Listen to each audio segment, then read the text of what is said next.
Good morning, law nerds. Happy Tuesday. It's time for coffee and cursey words. There is so much to talk about. I have my coffee. I have not had a lot of coffee because I overslept a little bit this morning. We're gonna be real honest. Like the hair's still a little wet. Nobody needs to know. It's totally fine. We have a lot to talk about today. It's Tuesday, so we have quick bits, and then we have, some court updates from the Duggar case that we will go through quickly because I know you all want to hear about the Todd Chrisley lawsuit. I have the lawsuit in my hot little hands, so we are going to cover what it says. Look, we've got a lot to talk about, y'all. The mods know how out of pocket. It's not the law nerds. It's some that stroll by when we talk about a certain creator. Y'all, we don't do that in our chat. I know you know this. It's not y'all, but just help remind our friends that come in that we do not harass, foster hate, those types of things. We're law nerds. We're here to talk about the law, see what it says, see what's the what. That's what we're here to do. So we should just get into it, don't you think? Let me know where you're coming in from, what you're drinking, and we're gonna roll that intro and we're just gonna crack on. We've got a lot to crack into. Hey there. If we haven't met yet, I'm Emily D. Baker, the badass lawyer and everyone's favorite legal commentator. I'm the host of The Emily Show, and I break down the legal shit behind the news and pop culture stories we all want to talk about. I have been a licensed attorney for over 15 years, but this is not legal advice. I should warn you, I'm a big fan of the cursey words. This channel is where the law nerds unite to talk about facts, not fuckery.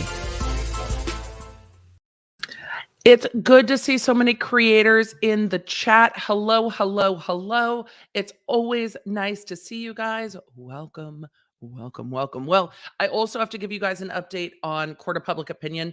The weekend was very busy. So the bracket is almost done. It will be up on social today, and we will bracket favorite spooky movies, which is what we decided on Friday. So we will absolutely be doing that. Roses and Blue is like, hello from Finland. It's getting cold here. It's getting cold here in Middle Tennessee too. I am definitely in my slippers and I am living. I got to wear my Ugg boots for the first time this weekend, like the basic bee that I can be.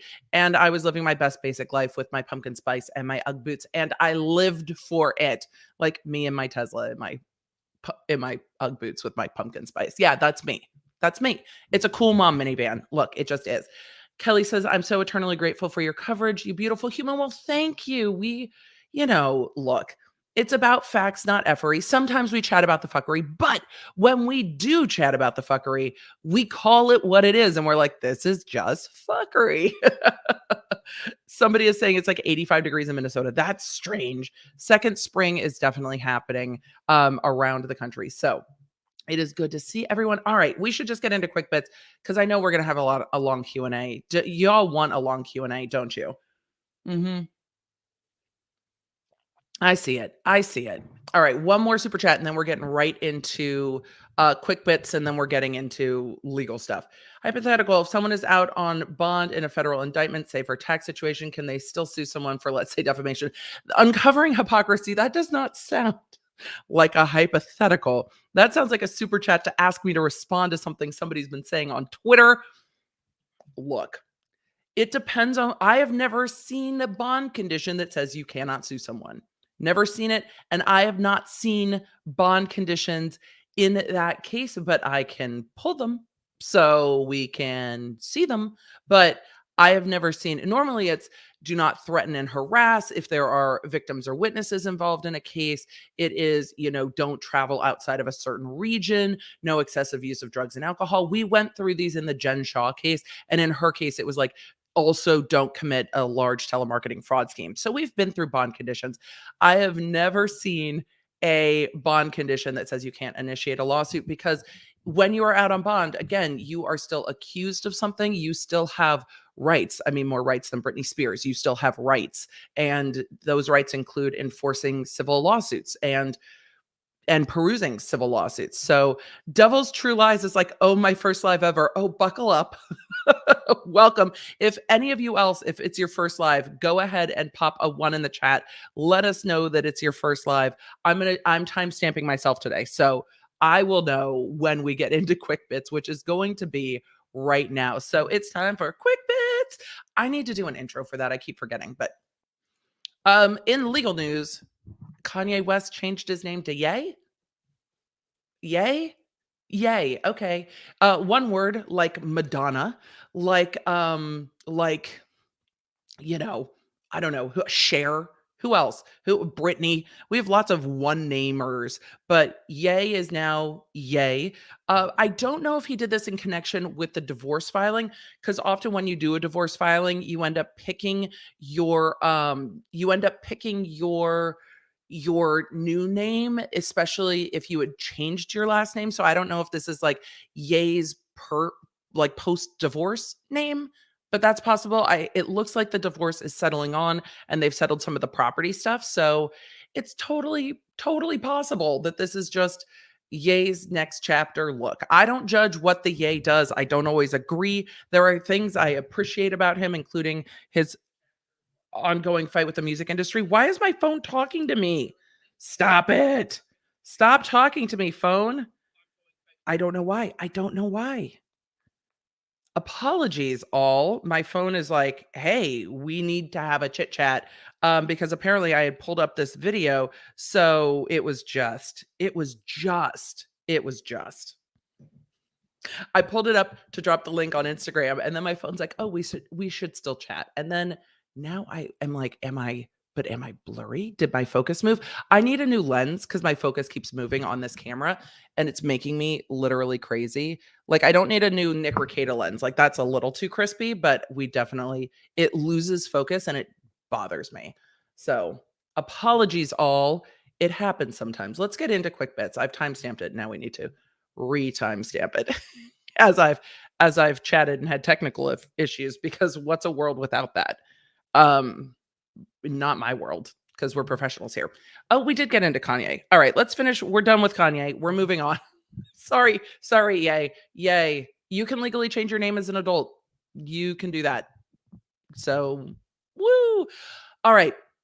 Vanessa Bryant. Let's talk a little bit about this Kobe Bryant, Vanessa Bryant lawsuit. I covered this quite a while ago when this lawsuit was initiated, because I was so frustrated that Vanessa Bryant had to sue. There were multiple lawsuits going on. The one I am talking about is now in federal court.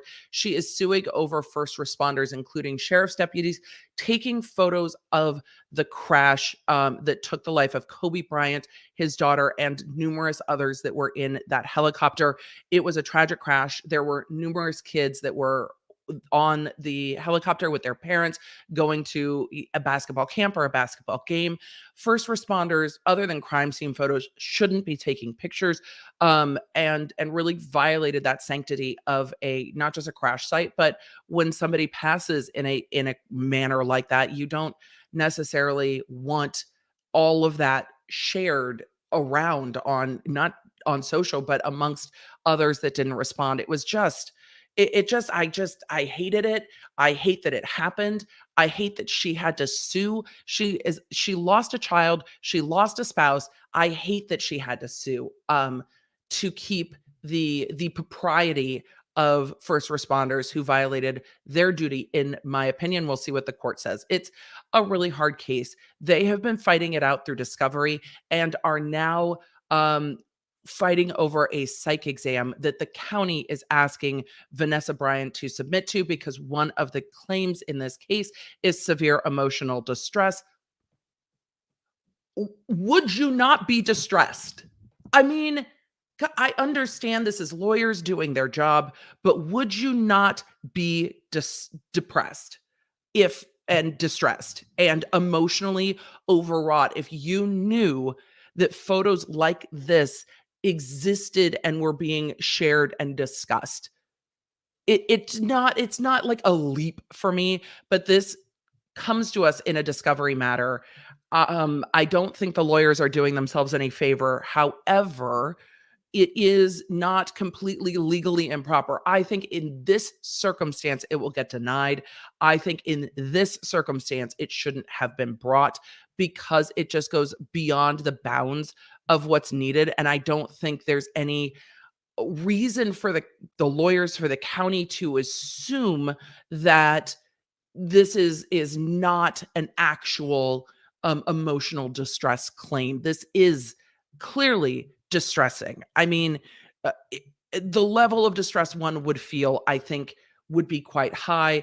So while I understand that in some cases it is completely proper to say, look, I don't know if we believe that you are emotionally distressed.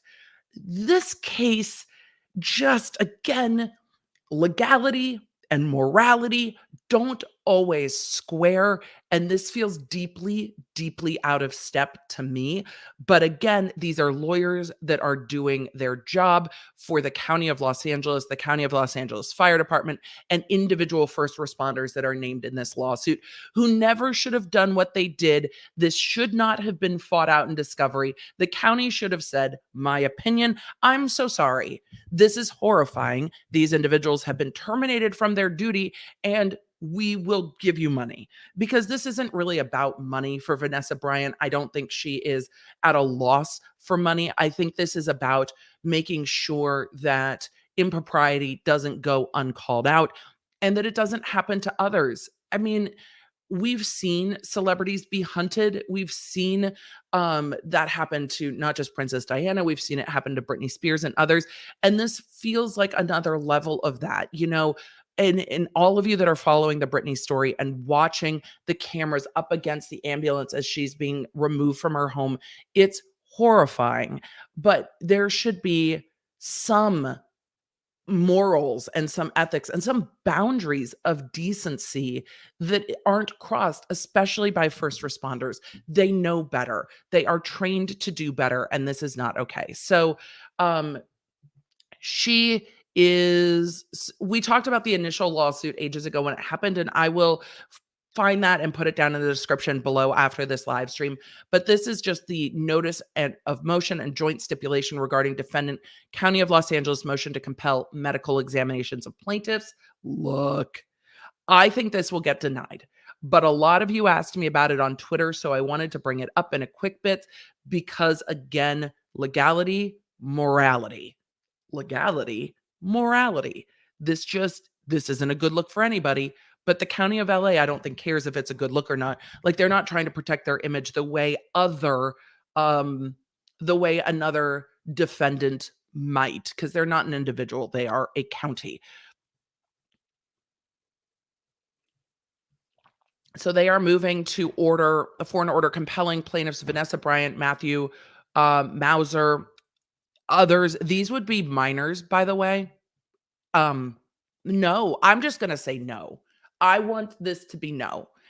I want this to be no, but these would be minors. Christopher Chester, RC, HC, these are all of the other plaintiffs that lost individuals in that crash, and they're minors. Those are the initials to protect the names of the individuals. It's not just Vanessa Bryant. Look, there's been plenty of therapy, I'm sure, for all parties involved, and you can cross-examine their doctors. Like, I don't know why we need to go this far, but maybe they'll tell us what they're thinking. This motion is based on notice of motion and joint stipulation, a declaration. I forgot to put my phone on Do Not Disturb, which is one of my favorite new features of how easy it is on iOS 15. However, your girl's ADHD and she still forgets. I need to set an alarm to remind me before I do this because it distracts me so much. All right, table of contents, law, yay for an organized table of contents, credit where credit is due. The county's position. I would love to know. I would love to know. Plaintiffs are suing defendant County of Los Angeles for tens of millions of dollars based solely on their claimed, quote, severe emotional distress. You could write it like not like a dick, though. Like, yeah, look. This feels like Erica Girardi sitting at the reunion going, alleged. Allegedly. Look, there is a level of tact that one can have in cases like this. We all understand severe emotional distress. Despite putting their mental condition front and center in this case, plaintiffs refuse to submit to independent medical examinations. The county brings this motion to compel independent medical examinations of plaintiffs, which are necessary to evaluate the existence, extent, and nature of their alleged emotional injuries. Plaintiffs cannot claim they are suffering from ongoing depression, anxiety, and severe emotional distress, and then balk at having to support their claims. I'm sure that's not the entire story. I am sure, look, they're going to have to prove emotional distress with their experts. Those experts can be cross-examined. Plaintiffs' claims arise from the investigation of a tragic helicopter crash that took the lives of 9 individuals. Plaintiffs are the surviving family members of the crash victims and assert claims for violation of the 14th Amendment, negligence, invasion of privacy, IIED. IIED, we've talked about a lot, intentional infliction of emotional distress, and you do have to prove the emotional distress, but they affirmatively have to prove it. They are the plaintiffs. They have to prove the damages. A jury can disagree with them.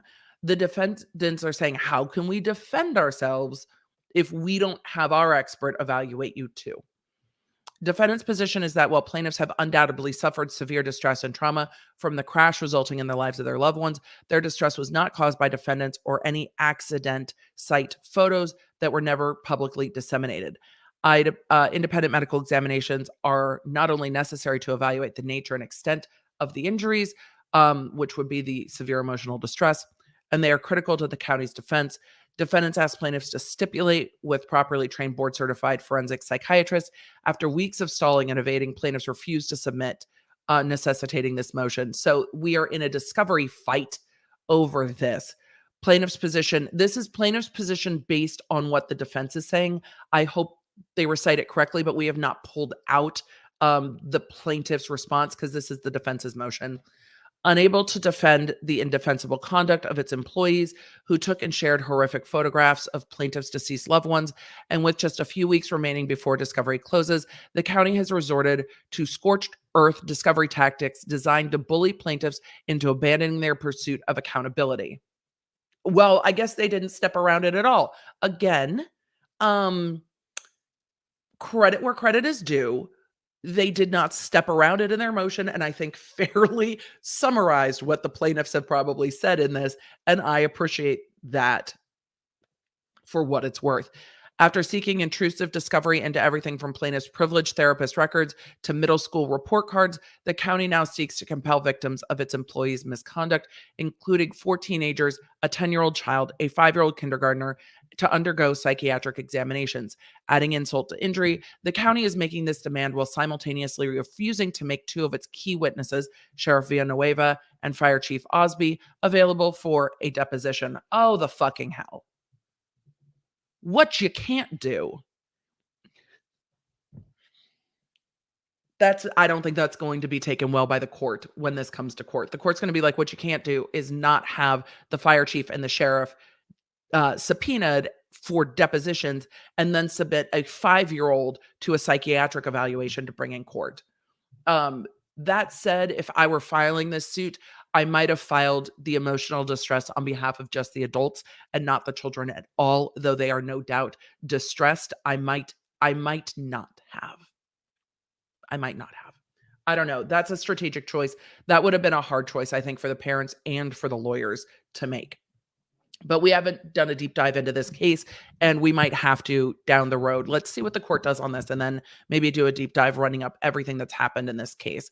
Apparently, in the county's estimation, top officials should be shielded from providing any testimony, but the victims should not only withstand the emotional toll of a full day of depositions, but also submit to an 8-hour involuntary psychiatric examination, simply because they had the audacity to demand accountability for defendants' disrespect of the dead and callous intrusion upon their private grief. Well, there it is. I mean, I hate to make light. I don't mean to make light with whoop, but that is like the whoop. That is the plaintiff's position. I am empathetic to the plaintiff's position. One hopes that the county's 11th hour intimidation tactic is not supported by the Board of Supervisors, who have often clashed with the sheriff over his many abuses. But whatever the board's position, the county's position is not supported by the law. I mean, they really have set out the plaintiff's position well, I think. Um, Setting aside that the time has passed for IMEs, that's going to be the kicker here. Setting aside that the time has passed in the discovery process for this to happen, the county's motion fails on the merits because plaintiffs seek damages for the emotional distress that should reasonably be expected after defendants' mistreatment of plaintiffs' loved ones, and that the photos that were taken. Plaintiffs have not asserted any specific mental or psychiatric disorder, have no intent of relying on any treating therapist or medical evidence. Oh, interesting. Okay. Nor have plaintiffs advanced any expert testimony about their emotional distress. It does not take an expert, and it certainly does not take an involuntary 8-hour psychiatric exam for a jury to assess the nature and extent of the emotional distress caused by defendant's misconduct, which means plaintiffs will absolutely testify if this goes to trial, and they will deal with it. The sheriff himself has explained that taking photos of the dead harms the people who suffered a tragedy already. Accurate.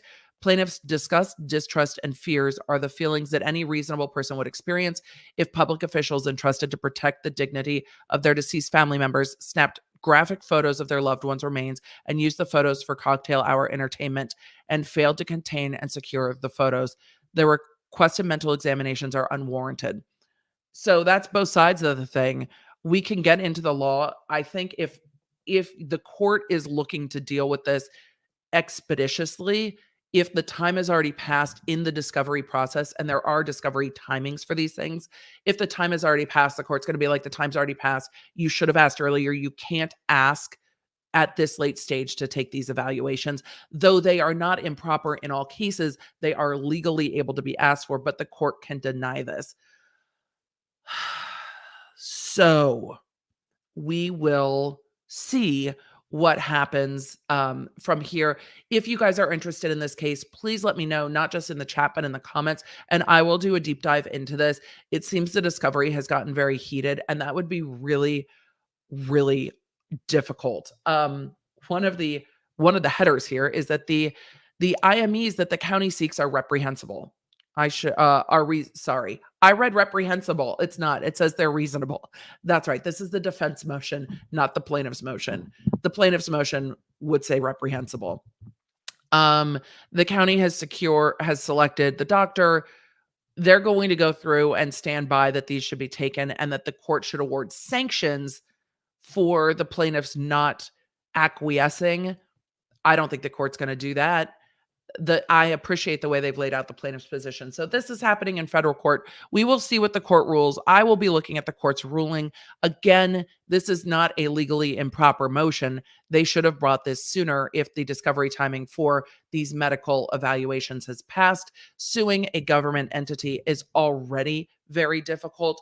I am very empathetic to the plaintiffs. I just as a human, but I also, it's not a completely improper ask. The timing of it seems to be past, and that might be what the court uses to rule on this. So again, this is really one of those things where it's like morality and legality, and it's like the two of them are fighting. And that's what's happening in this case. The legality and the morality are fighting. And the county's like, look, we have to defend these claims. And the only way to do it is this. It's interesting to me that they've said the plaintiffs are not relying on psychiatric proof because in an intentional infliction of emotional distress, the plaintiffs do have to prove that emotional distress. It looks like they're going to rely on their own testimony and human experience, which if they go to a jury is a good way to go, because I imagine most jurors will feel like I do and like a lot of you do but obviously this is distressing.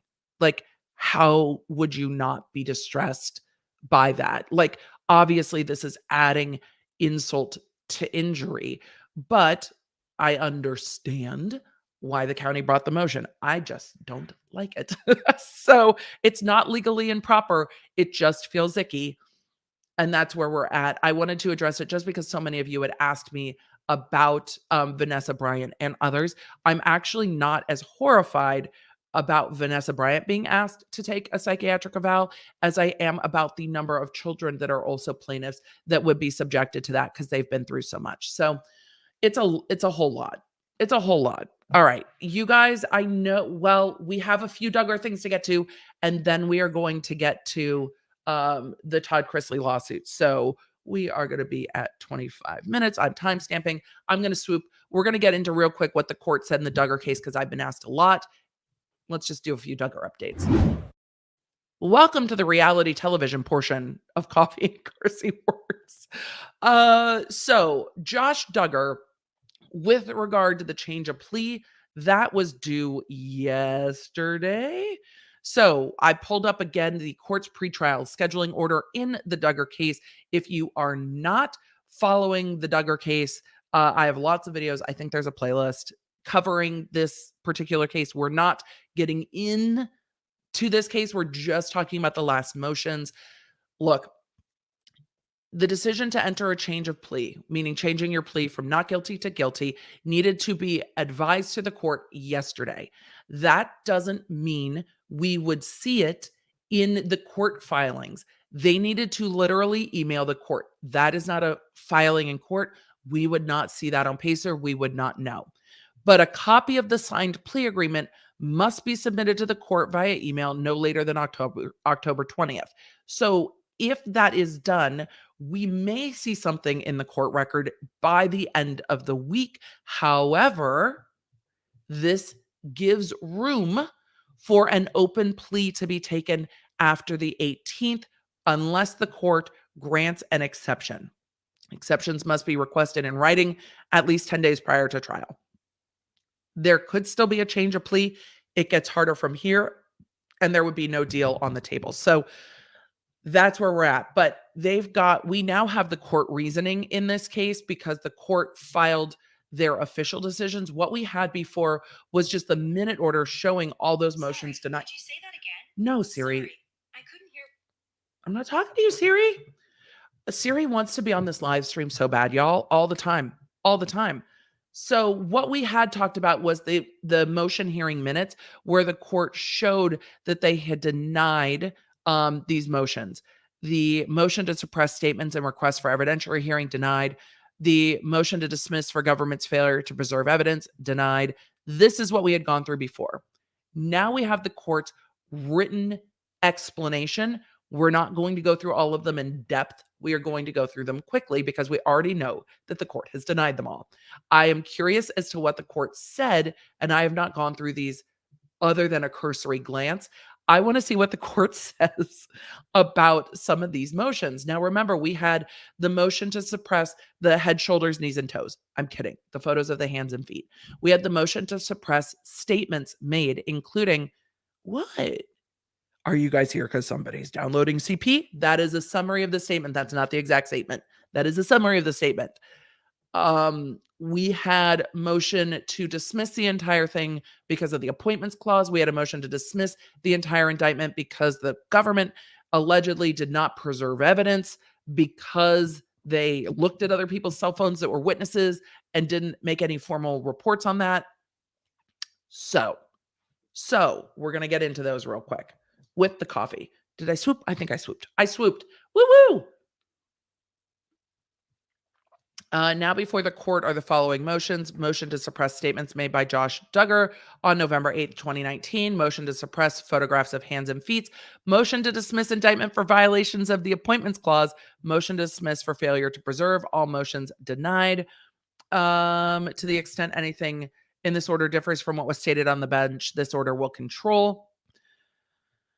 Let's see. They probably have the exact statement in here. Let's go through it. This is a recitation of the facts. Let's go through the rest. We've gone through these facts at length, and we've gone through this motion to suppress statements saying that Duggar was in custody. It was an in-custody interrogation. The court is saying no.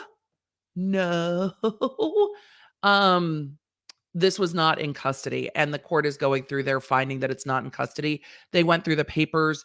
They went through Duggar saying, am I in custody? No. As we explained, this is a search warrant. This is not an arrest warrant. So you are free to leave at any time. Not in custody, not in custody, not an in custody interrogation, which is what I suspected the court will find. The defense tried to argue he was taken into custody when he was questioned. It was clear that it was a non-custodial interrogation. That can happen. So the rights to an attorney didn't attach. If the rights to an attorney didn't attach, then the issue with them taking his phone early on in this interaction is irrelevant.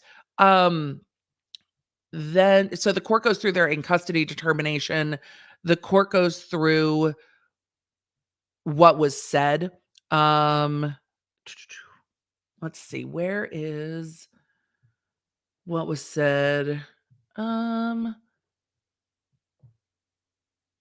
They don't give, they give a length about what he wants to do with talking to as an attorney, and the court goes into more information than we had before, which is interesting. The agents actually did ask him about his lawyer, which was not in the motions, right? And I don't want to think also that we're keeping you from having an attorney. I know when we got here, Duggar says, right, you said you wanted to call him, right?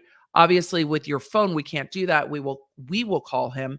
He can't come to the scene right now while we're here, but he will at least alert him to the fact that we're here. So they offered to call the attorney and say, hey, we'll let him know that we're here. Mr. Duggar contends that when Agent Faulkner stated counsel could not come to the scene right now, this may have been a deceptive tactic designed by law enforcement to keep Duggar believing he was required to continue answering questions. The problem with Mr. Duggar's argument is that the recording of the interview tells a different story. Well, there it is. The recording of the interview tells a different story. After Agent made the statement about Duggar's attorney, Duggar continued to answer and declined to answer questions. At one point, he stated, I can get in touch with my attorney and see what he says. At another point, he refused to answer, refused to give the agents the PIN number of his phone without talking to his attorney. He explained, if the attorney says go ahead, then I say sure, or then I'll say sure. So it seems that he was very comfortable saying yes and no with different questions, and was very comfortable with telling the agents, I can't answer that. I'll ask my attorney about that. Therefore, understanding that he was not required to answer everything. So this is all going to count against him. And the court's just laying out again what counted against him. I don't know if the defense will try to appeal this now that they have a written warning. It doesn't seem like they can, because Duggar was never in custody. Look, that's what I said when I went through the first motions. Because Duggar was never in custody, the protections of Miranda never attached and cannot serve as the basis to suppress the statements. The motion to suppress is denied, which means if he goes to trial, that statement where they said, do you know why we're here? And he's like, is somebody downloading CP? Is going to come in, and a jury's going to be like, well, that's sure an interesting thing to say when you wonder why federal agents are at your business. Interesting. Motion to suppress photos of hands and feet. The court is going to recitate the facts. I am going to get to the reasoning. And the reasoning is right here. No Fourth Amendment violation occurred. As for the Sixth Amendment challenge, when government agents deliberately elicit incriminating statements from an accused after he's been indicted outside the presence of counsel, such conduct will violate the accused right to counsel. However, booking records, it's like we talked about this, including fingerprints and photographs, are not considered testimonial statements, nor is the booking process considered a critical stage of the prosecution where the right to counsel attaches. It's not just it's not an umbrella thing. For these reasons, the motion to suppress is denied. The indictment for motion to dismiss the indictment for violation of the appointments clause. Honestly, this is all I wanted to see, because again, it was a novel argument. It was an effort. An attempt was made. It was an attempt. Let's see what the court thought of the attempt. This is really the one I wanted to see, because the other stuff, it's kind of your standard reasoning and your standard motions. This was a more novel and unusual approach, and I was very curious to see what the court had to say. Duggar's next motion explains that the federal agents who were involved in the investigation of his criminal charge were acting under the authority of Acting Secretary of Homeland uh, acting Secretary of Homeland Security Chad Wolf, but Secretary Wolf's immediate predecessor, I can't read today. That bodes well. Kevin was improperly appointed as acting secretary and then therefore lacked authority to lead the agency. Duggar reasons that because the appointment was deficient, the entire criminal investigation was undertaken in violation of the appointments clause and the indictment therefore must be dismissed. This motion is frivolous. Fantastic. I said novel. I appreciate the effort. Look, that's the job of defense counsel. And the more money they have, the more effort they can put in. And that's what happened here. There is no legal support for Mr. Duggar's claim that an indictment handed down by a properly impaneled grand jury would be subject to dismissal due to an alleged appointments clause violations. Department of Homeland Security agents are sworn to enforce federal criminal statutes. It's like I said, statutory authority. Look, sometimes it's like I've practiced the law, but I appreciate the concise way that this judge writes. I appreciate it. There is a little bit of sass. It's not a ton of sass, a little bit of sass, and I live for it. Yeah, they have statutory authority beyond the appointments clause. The court is not aware of any reason why their authority to investigate crimes would be undermined if the acting secretary of their agency were improperly appointed. All the case Duggar cites in support of the motion are civil immigration cases involving the direct policy or rulemaking authority of the acting secretary of Homeland Security, which is so different, so very different than a criminal prosecution, because Homeland Security can make policy regarding immigration, but the agents from Homeland Security are upholding the criminal laws of the country that are already in place. They're not enacting new policy. These cases are inapposite. God, this judge, kudos on the clear and clever writing we love. These cases are inapposite to Mr. Duggar's. An indictment returned by a legally constituted and unbiased grand jury is enough to call for the trial of a charge on the merits. The motion to dismiss is denied. I mean, they knew that was going to happen. It was a Hail Mary. It was a maybe. Let's file it and see. They knew that this probably wasn't going to fly. They knew it, but solid effort. Motion to dismiss for failure to preserve exculpatory evidence. I'm interested to see the reason here. The court finds that law enforcement's decision to not forensically search and image certain electronic devices was made pursuant to a good faith belief that such additional investigative steps were unnecessary. Valid reasons may exist to criticize law enforcement's thoroughness or lack thereof on cross-examination. This is for the jury to decide. But the court is simply not persuaded that law enforcement's action rise to the level of a constitutional deprivation of due process that would require the dismissal of the indictment against Mr. Duggar. Accordingly, the motion is denied. It's therefore ordered that the following motions are denied: motion to suppress statements, motion to suppress photographs, motion to dismiss indictment, motion to dismiss the indictment for the government's failure to preserve. The end. Judge Timothy Brooks. We appreciate your concise writing, Judge Brooks. Thank you. It was a good recitation of the facts too. But since we've gone through both the government's motion and the defendant's motion, I don't think we need another recitation of the facts. We've been through all of them. There's one more. And then we're moving on. Look, we're only 38 minutes in. We've been through at least 3 things. Yay us. Now before the court is the motion to suppress evidence and request for a Franks hearing, and the government's response and Duggar's reply. The motion's denied. Duggar moves to suppress evidence gathered during the execution of the search warrant. This was a really interesting motion. It was a really interesting motion. Here's why.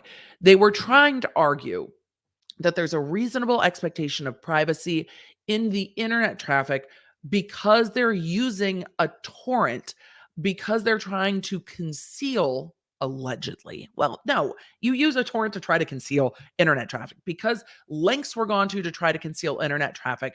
That when the government uses hashed files to pull things out of internet traffic, like with a net, and then investigate those, it is a violation of one's reasonable expectation of privacy, so that it goes all the way back and says, look, you cannot get to the search warrant because you shouldn't have grabbed the initial things. And if you didn't grab the initial things, then you wouldn't have a reasonable basis for the search warrant and on forward. Hopefully that was a good recitation of kind of what this was. It was a really look, defense attorneys have to try it. That is their job. Their job is to provide a defense.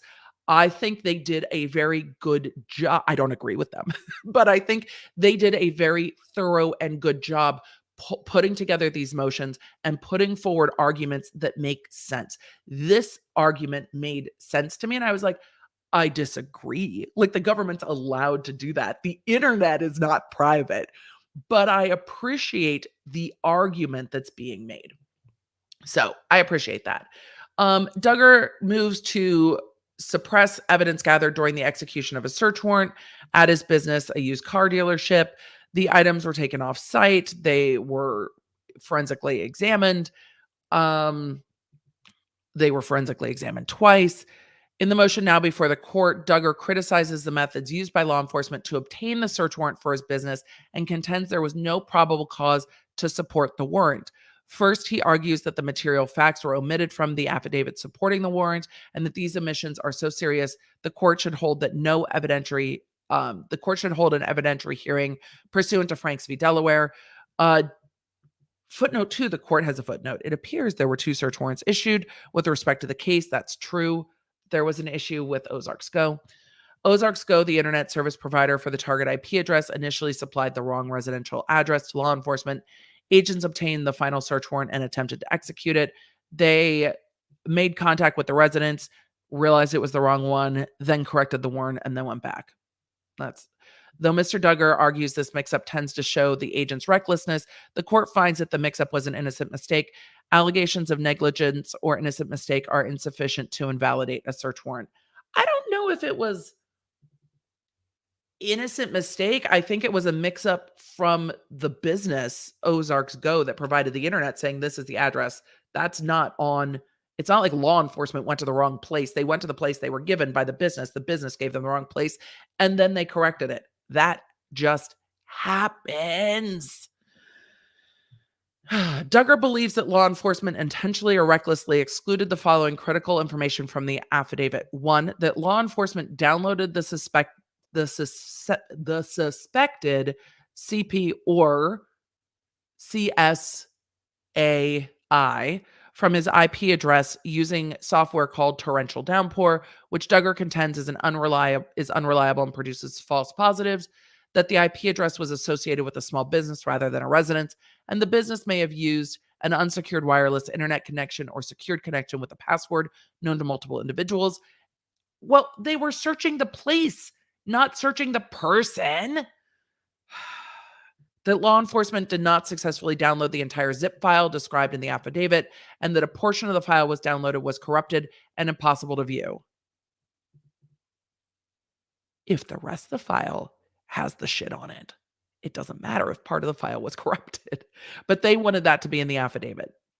Second, Duggar argues there was no probable cause to search the business because they applied for the search warrant 6 months after downloading the suspected images from his IP address. He believes that the 6-month delay made the evidence too stale to be reliable, given that the IP address was associated with a public business, not a residence, that multiple devices could have connected to the same IP address. Next, he argues that any evidence of CP images should be excluded because of how law enforcement obtained it, arguing again that torrential downpour operates like a GPS tracking device. It doesn't. There's a whole wing of case law about GPS tracking devices where you can't just like go up as law enforcement to somebody's car and like plop a tracker on it. I mean, everyone's got their phones, they track themselves, but you can't like plop a tracker on a car and be like, see, he drove this car there. You have to have a warrant to do that. So they're arguing that this program, the program itself, needs a warrant before you can grab any information off of it, which is backwards because the program just sweeps the internet for things that are hashed, pulls them in, those things are evaluated, then the investigative process starts. So I don't agree with that argument, but that is why they talk about GPS tracking devices, because there are substantial lengths of case law talking about that. Under these circumstances, Duggar believes federal agents needed a warrant to use torrential downpour. I should have just kept reading instead of explaining, but I don't, because I don't. Third, Duggar argues the court should suppress the evidence seized from his electronic devices because it's bad. Just kidding. Because it took investigators too long to perform their forensic analysis. Hey, y'all, we binged. Did you hear it? I heard it. That was a bing. New law nerds and new to the stream. It binged. It binged. It binged. Oh, it binged. Move your head. Ah!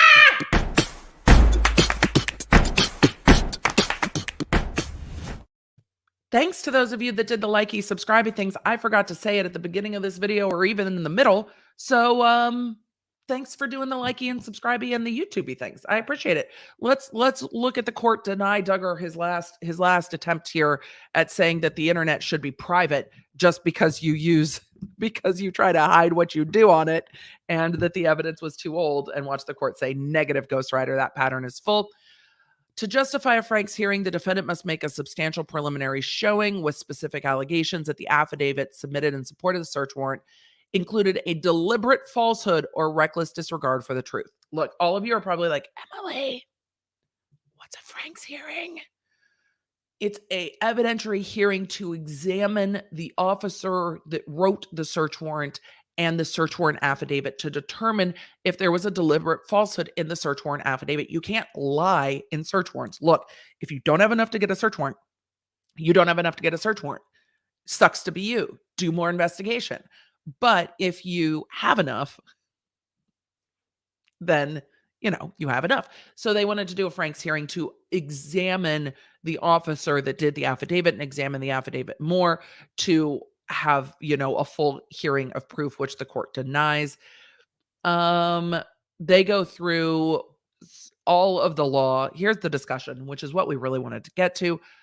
Omitted facts about torrential downpour. Duggar believes that the magistrate judge who signed the search warrant was misled by investigators because the affidavit supporting the warrant never explained that law enforcement used torrential downpour to monitor the BitTorrent peer-to-peer file sharing network to download images and videos shared by Duggar's IP address. Though Duggar is correct that the words torrential downpour do not appear in the affidavit, the document describes exactly how the police officer working with the Internet Crimes Against Children Task Force downloaded the CSAI from Duggar's IP address. Paragraph 34 contains the following detailed information, and then they detail what they did and how they did it. This is how we do it, literally. This is how we do it. That.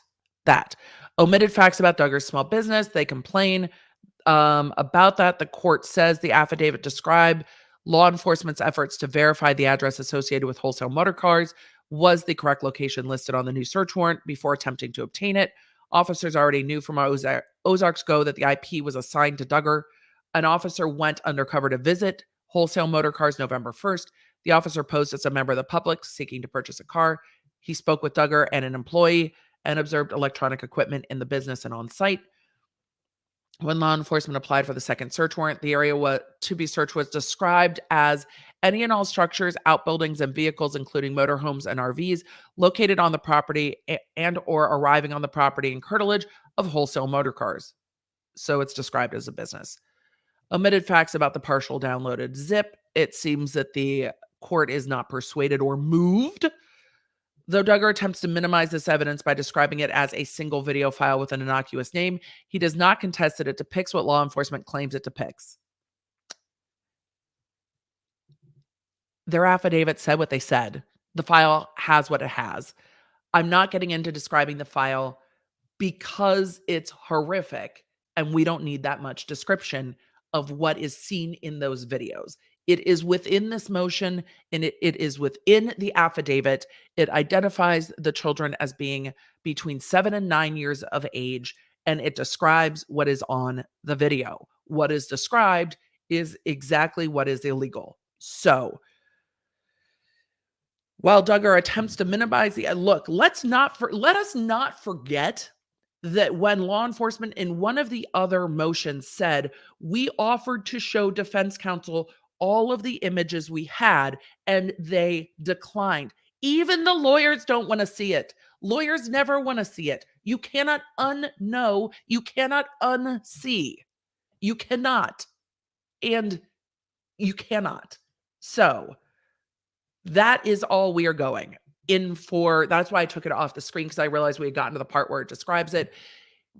He contests that, it depicts what law enforcement, he does not contest that it depicts what law enforcement claims it depicts. Law enforcement depicts what illegal CSAM. That's what they depict, or CP images. However, there are two ways to say that. Nor does he suggest the video was not personally reviewed by the agent who signed the affidavit. Instead, he directs the court's attention to a second file with a name. I don't want that name Googled, so I'm just going to stop it.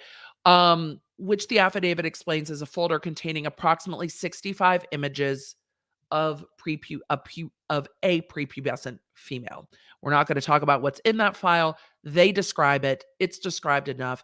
I don't think I would have made that argument, because once again, we know that we're going to be, Duggar's lawyers know that this is covered. I'm sure they have watched a little bit of the coverage, probably not my coverage, but they know that these are public documents. They know that the government's going to defend themselves. And now they know we know what they know.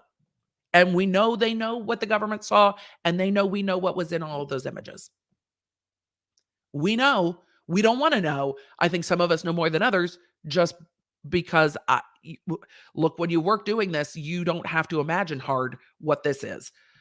They go on talking about the disputed file. The court is not amused. Let's go to the court's reasoning real quick, and then we're moving on. There is let's see. Here we go. In Mr. Duggar's case, he has not shown that federal agents acted with reckless disregard for proper procedure, and he certainly has not shown that the agents acted in bad faith. Mr. Duggar cannot show that he was prejudiced by any delay. The devices remain in law enforcement safekeeping throughout this time period, and the probable cause warranting the initial seizure of devices remained viable through the date of the indictment. Accordingly, the court will not suppress any evidence discovered during the forensic search of his devices. Denied. So, look, it's digital evidence. I will get to questions at the end, but Karen C., does the jury have to view them? Yes, they will have to view some of them, because the crime is what they are. And jurors do not like being forced to go to trial on stuff like that. Jurors are savvy. Jurors are aware of the fact that these things can plead. And there are times when cases are particularly heinous that jurors hold it against the defendant. Barbara, I have not seen the evidence in this case. I worked as a prosecutor for long enough, and I have friends that work in the prosecution of crimes like this against children. I don't need to see it to know what it contains. One of the files in this is a fairly notorious file that is well known. It is an older file, but it is known what it contains. And so I am aware of that through my previous life and work experience. But I would not go Googling around for it. I would not want to know. I wouldn't want to know. Just know that it's bad. When I do the video of the detention hearing, you can find it on my channel. The officer who describes it, who works in this area, described it for sure and say, these are the most horrific videos that are out there and that I have seen in my career. So if you want to see me cover that, that is on my video breaking down that detention hearing that happened in May. So that's there.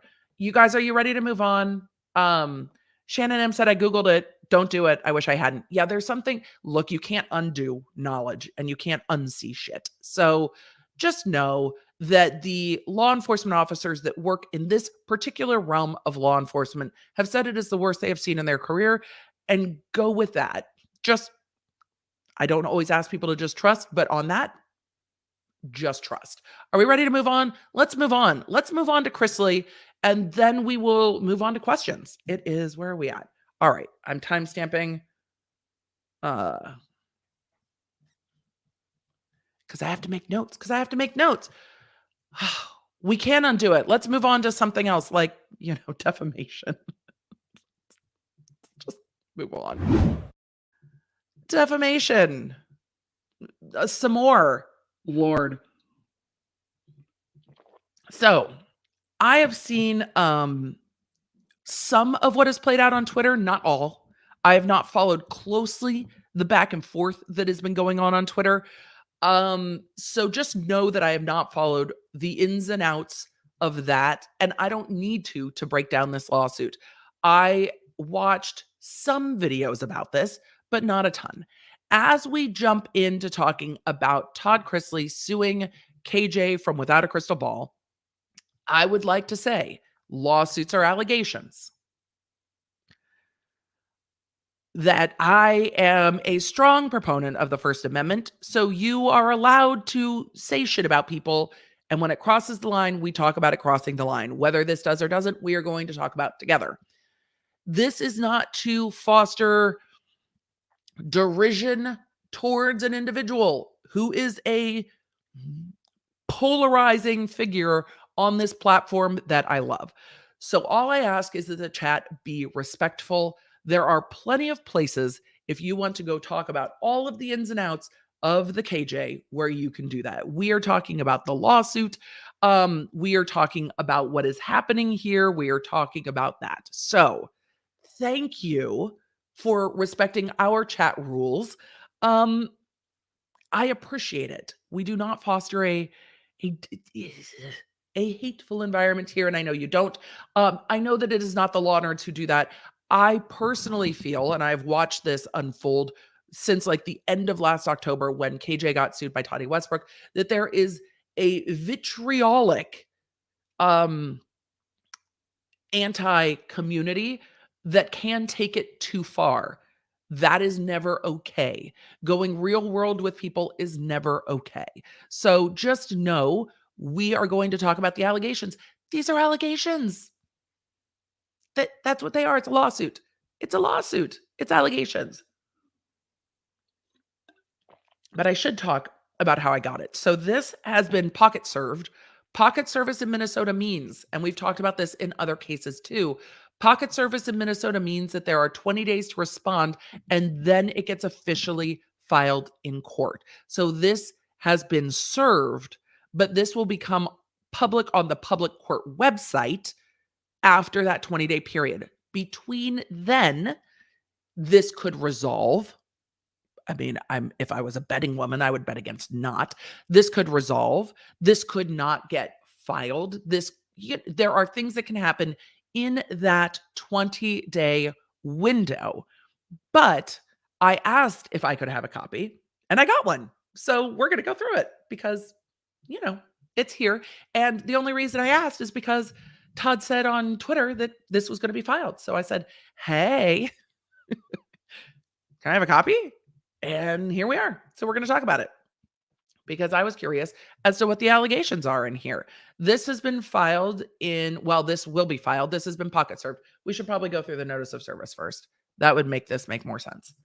So pocket service is strange in Minnesota, but it's the initiation of a lawsuit and you have 20 days to respond. So this could resolve before this ever gets a court date and starts moving forward. This is the notice of service. This is the summons. Michael Todd Chrisley, plaintiff versus Catherine Mansk-Paulson, and Without a Crystal Ball. On this channel, we call Catherine KJ because KJ. Versus Todd Chrisley because that is what he goes by. So KJ, you are being sued. This is the summons. This is the notice that comes with the complaint. I want to make sure. Look, hold on. Is there an address on here? There is, but it's the law firm. All right, good. I just wanted to double check again because I wanted to double check again. We don't dox. That is not a thing that is ever okay. The plaintiff has started a lawsuit against you. The plaintiff's complaint against you is attached to this summons. Do not throw these papers away. They are official papers that affect your rights. I wonder if this is the official language that you have to use for the state. It sounds like it is. You must respond to this lawsuit even though it may not yet be filed with the court and there may not be a court file number on the summons. Because Minnesota. Because why Minnesota? Why the pocket service? Why? You must reply within 20 days to protect your rights. You must give or mail the person who signed the summons a written response called an answer within 20 days of the date. That answer can be a blanket denial, like deny, deny, deny, go ahead and sue me. I didn't do the things you're saying I did. You must send your copy of your answer to the attorney's office in Minnesota.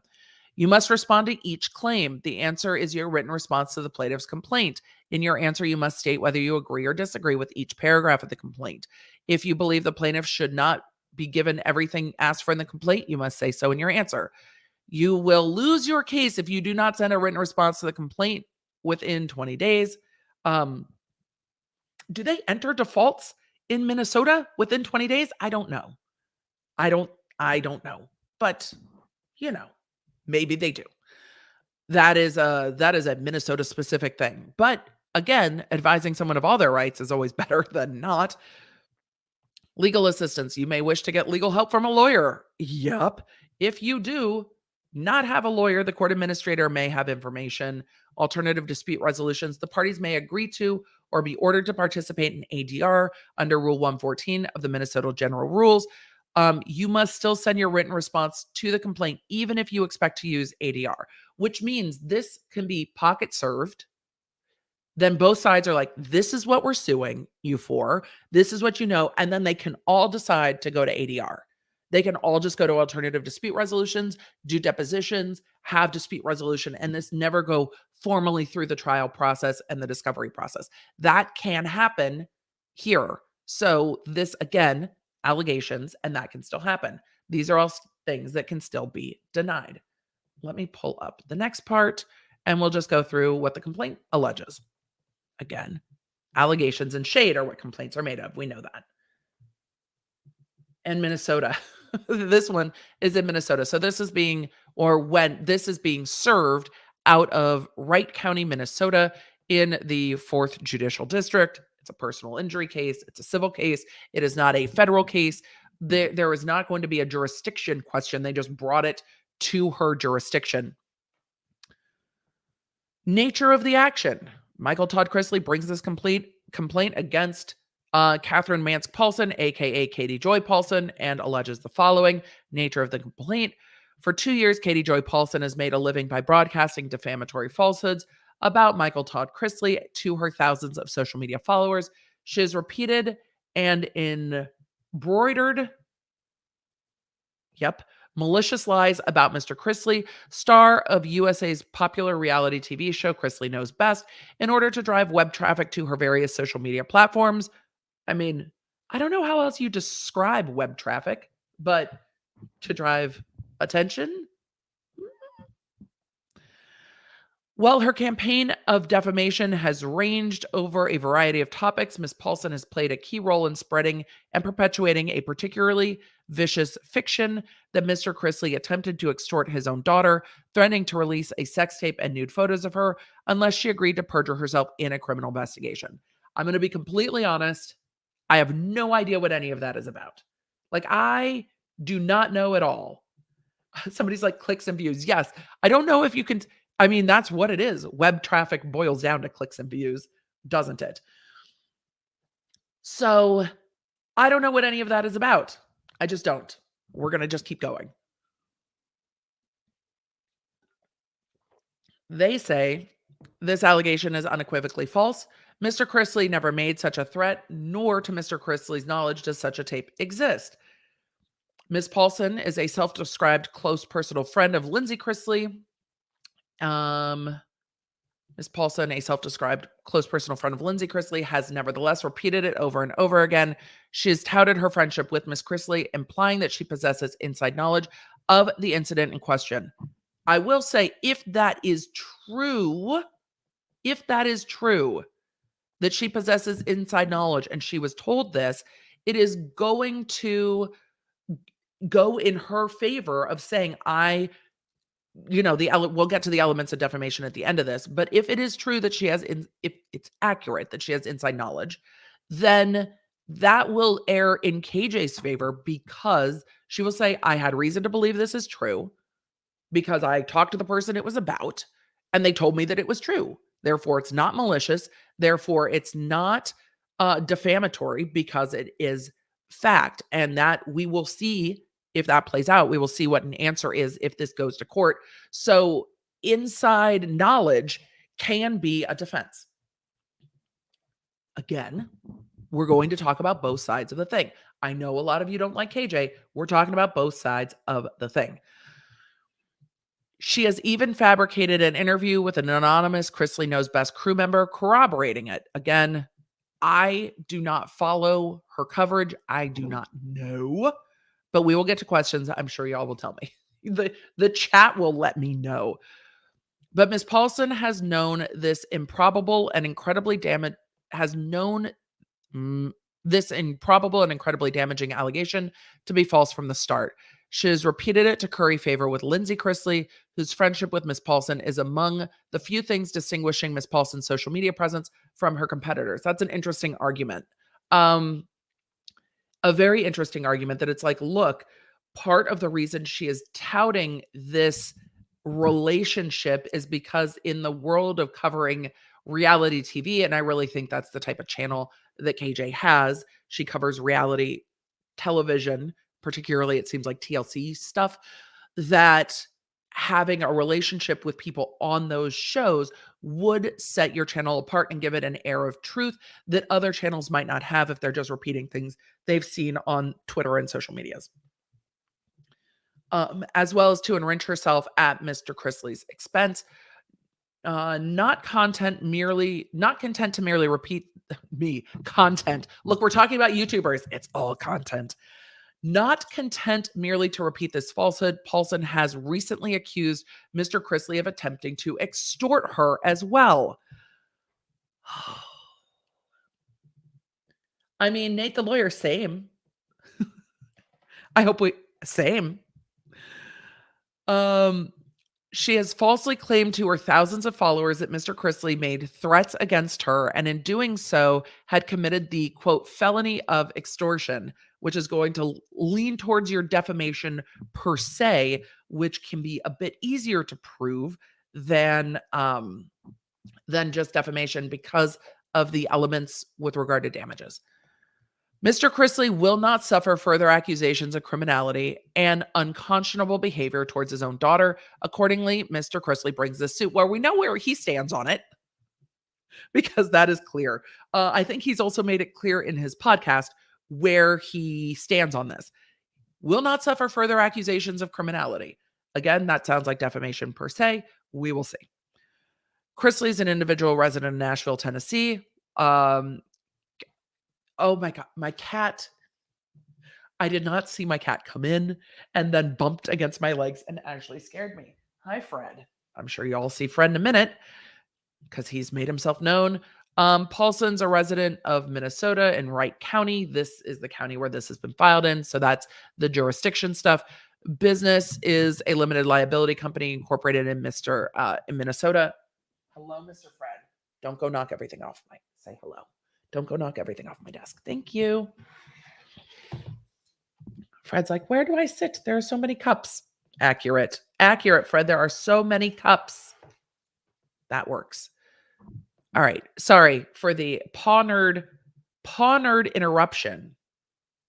Fred is like, but this is where I hang out. Limited liability company incorporated in Minnesota, under the auspices of which Paulson operates and monetizes her various social media outlets, as a lot of creators do. Upon information and belief, Paulson is the sole member of Without a Crystal Ball. I love that they didn't capitalize all of it. It's a choice. And completely dominates its operations. I mean, it's probably just a single member LLC, which most creators do.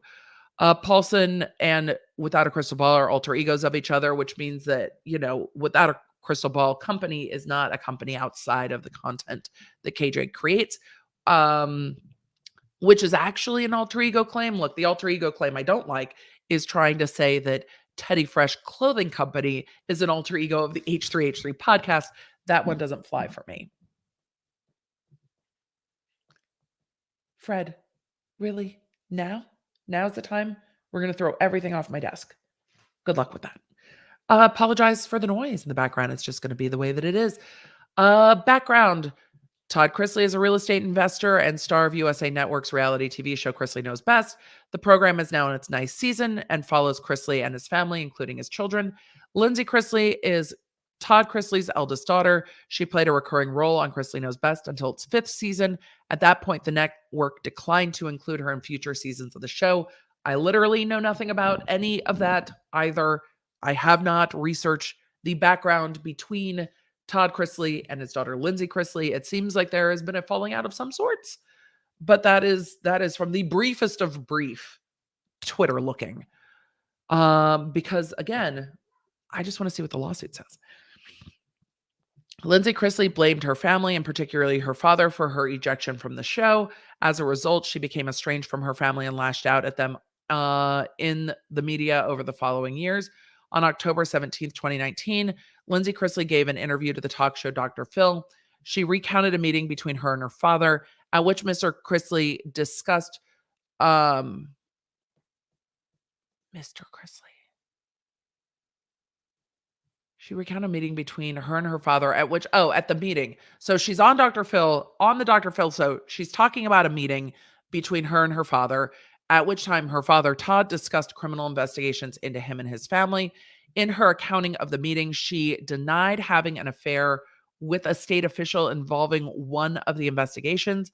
She stated that Todd Chrisley told her at the conclusion of the meeting that Chase Chrisley, her half-brother, had obtained a sex tape featuring her and a man other than her then husband for $5,000. She agreed when asked by Dr. Phil if she viewed this as a veiled threat against her. That sounds a little awkward for me, but it seems like Dr. Phil asked her if she viewed this as a veiled threat against her, and she said yes. So depending on specifically how that interview is worded, if that's the information that KJ's relying on, it would be very interesting to see how. Look, we saw this with regard to some of the Westbrook stuff. It's like the legal filings say one thing, but it's interpreted another way. Misinterpreting the way something is said and saying it says something it doesn't as fact can be defamatory. But if Lindsay is saying she viewed it as a veiled threat, and that is what's repeated, what Lindsay said on the TV show, then that is not going to be defamation. That's repeating what someone else said. So we'll see. I have not seen that. I have not seen that Dr. Phil interview. I'm curious, but it depends on it really depends on what was said there. Lindsay Chrisley's account of the meeting is inaccurate. Well, even if it's inaccurate, if Lindsay said it, then Lindsay's the one who said the thing, not necessarily KJ, even if KJ repeated it. Lindsay Chrisley's account of the meeting is inaccurate, but even taken as true, Mr. Chrisley did not threaten to release the sex tape or naked photos of his daughter to coerce her to lying to authorities. And there would be the misrepresentation that they are alleging, because one thing is not the other. So saying, yeah, it felt like a veiled threat is different than saying she was being extorted to lie to authorities. Those are different levels. Again, unless Lindsay Chrisley said that to KJ directly and she's like saying, look, she said this to me. I'm just repeating it.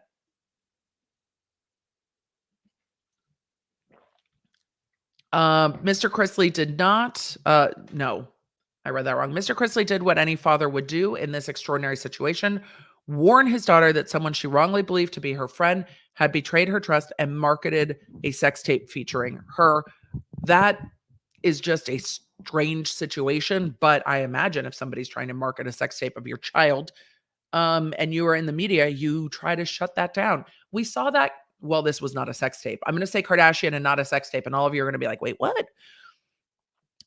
We saw this with photos released of Khloe Kardashian not that long ago that she didn't want released, and they were wiped from the internet. This isn't a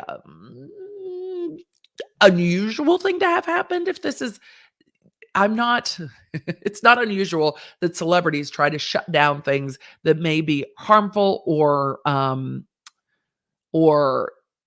disparaging or unflattering to them by not allowing those things to get out in a more broad fashion, is I guess what I'm saying. They're saying that KJ, who uses the stage name Katie Joy Paulson, has nonetheless spent the ensuing 2 years falsely claiming the opposite. They say that KJ is an internet personality who, through her company, WOACB or WOCB, monetizes her social media presence on YouTube, Twitter, Instagram, and Facebook. Paulson claims to be a close personal friend of Mr. Chrisley's daughter and frequently touts that relationship with Lindsay Chrisley through her various social media outlets. I was watching a video by Queen Madrigal over on Drama and Opinions, and she has all of the clips of KJ saying that they did not become friends until 2020. So if they did not become friends till 2020, it'll be interesting to see when these statements were said and whether these statements are just repeating what was on the Dr. Phil show or whether they take them a step farther and add and extrapolate stated as fact and not opinion. Because Paulson dedicates much of the content on her social media accounts to reality television, her relationship with Lindsay helps distinguish her from competing internet personalities with a similar focus. Since Lindsay Chrisley's interview on Dr. Phil, KJ has frequently repeated the false claim that Mr. Chrisley attempted to extort his daughter by threatening to release a sex tape and naked pictures if she refused to lie to authorities investigating Mr. Chrisley. So it seems that I appreciate that they've narrowed down what they believe the defamatory statements are, and that this is really the heart of the defamatory statement. And it's going to be what was said on Dr. Phil and what exactly was said by KJ, and if it is added to or misrepresented in a factual way that Mr. Chrisley attempted to extort his daughter by threatening to release a sex tape and naked pictures if she refused to lie to authorities that were investigating him. So, because that extortion is going to fall into can fall into the defamation per se, because it's accusing someone of a crime. She has embroidered this falsehood, claiming and implying that she possessed independent corroborating evidence to bolster it. And if there is independent evidence, that's one thing. If there is not, that is entirely another. And that's the kind of stuff that comes out in either settlement discussions, in deposition, in investigation. Ms. Paulson's false statements concerning Mr. Chrisley's attempting to extort his daughter with a sex tape. The sex tape statements include the following. Oh, and we have a list of statements. All right, let's go through the list of statements.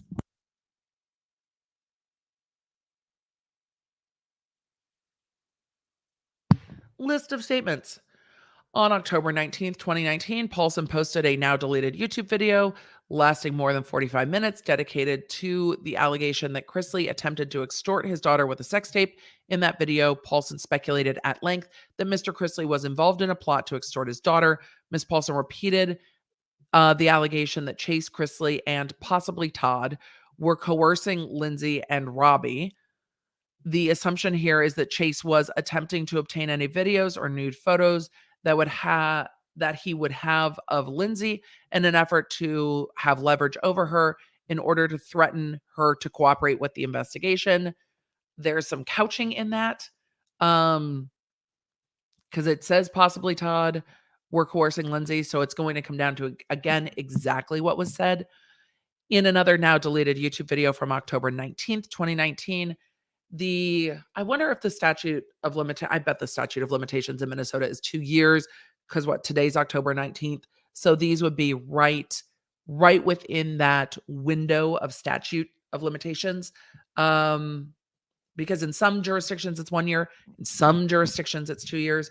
So we will see. We'll Google after this. It probably is. I'm sure I looked at it when we looked at the dismissal of the Toddy Westbrook suit and moving it, because there there were statute of limitations issues, and then there was a waiver of statute when they were in negotiations to resolve and settle that case. And I think it's because they were coming up on that 2-year mark, if I remember accurately. In another now deleted YouTube video from October 19th, 2019, KJ claimed that somebody anonymously from the Chrisley Knows Best crew actually reached out to me to let me know that they watched Lindsay Chrisley's interview on Dr. Phil, and they said, I believe her. I'm not even lying. That's an interesting statement. Ms. Paulson goes on again to repeat that Chrisley approached Lindsay and told her about the nude photos and a video that her brother had obtained for $5,000, and she needed to be careful about what she said or things wouldn't end well, with the implication that the PR team might leak the story with this must have been transcribed because they have all of the little natural ums and buts when you speak contemporaneously that you would have. So I imagine they have this video and have transcribed it, but that is speculation based on the way this is written and quoted. Not time-stamped though. Different than the way we saw it filed in the Toddy Westbrook case. But no shade, because at least the dates are there, and we know the dates of the videos. So approach Lindsay, we got to that, containing those nude photos, or that she was having an affair with a Georgia state official. She then proceeded to describe her interview with the anonymous Chrisley Knows Best crew member, intending to bolster the allegation. Well, if it was an interview, wouldn't the interview have been produced? Anike said yes, 2 years for defamation in Minnesota. Well, good. My brain. Appreciate it. Wouldn't an interview be wouldn't audio of an interview be shared or something?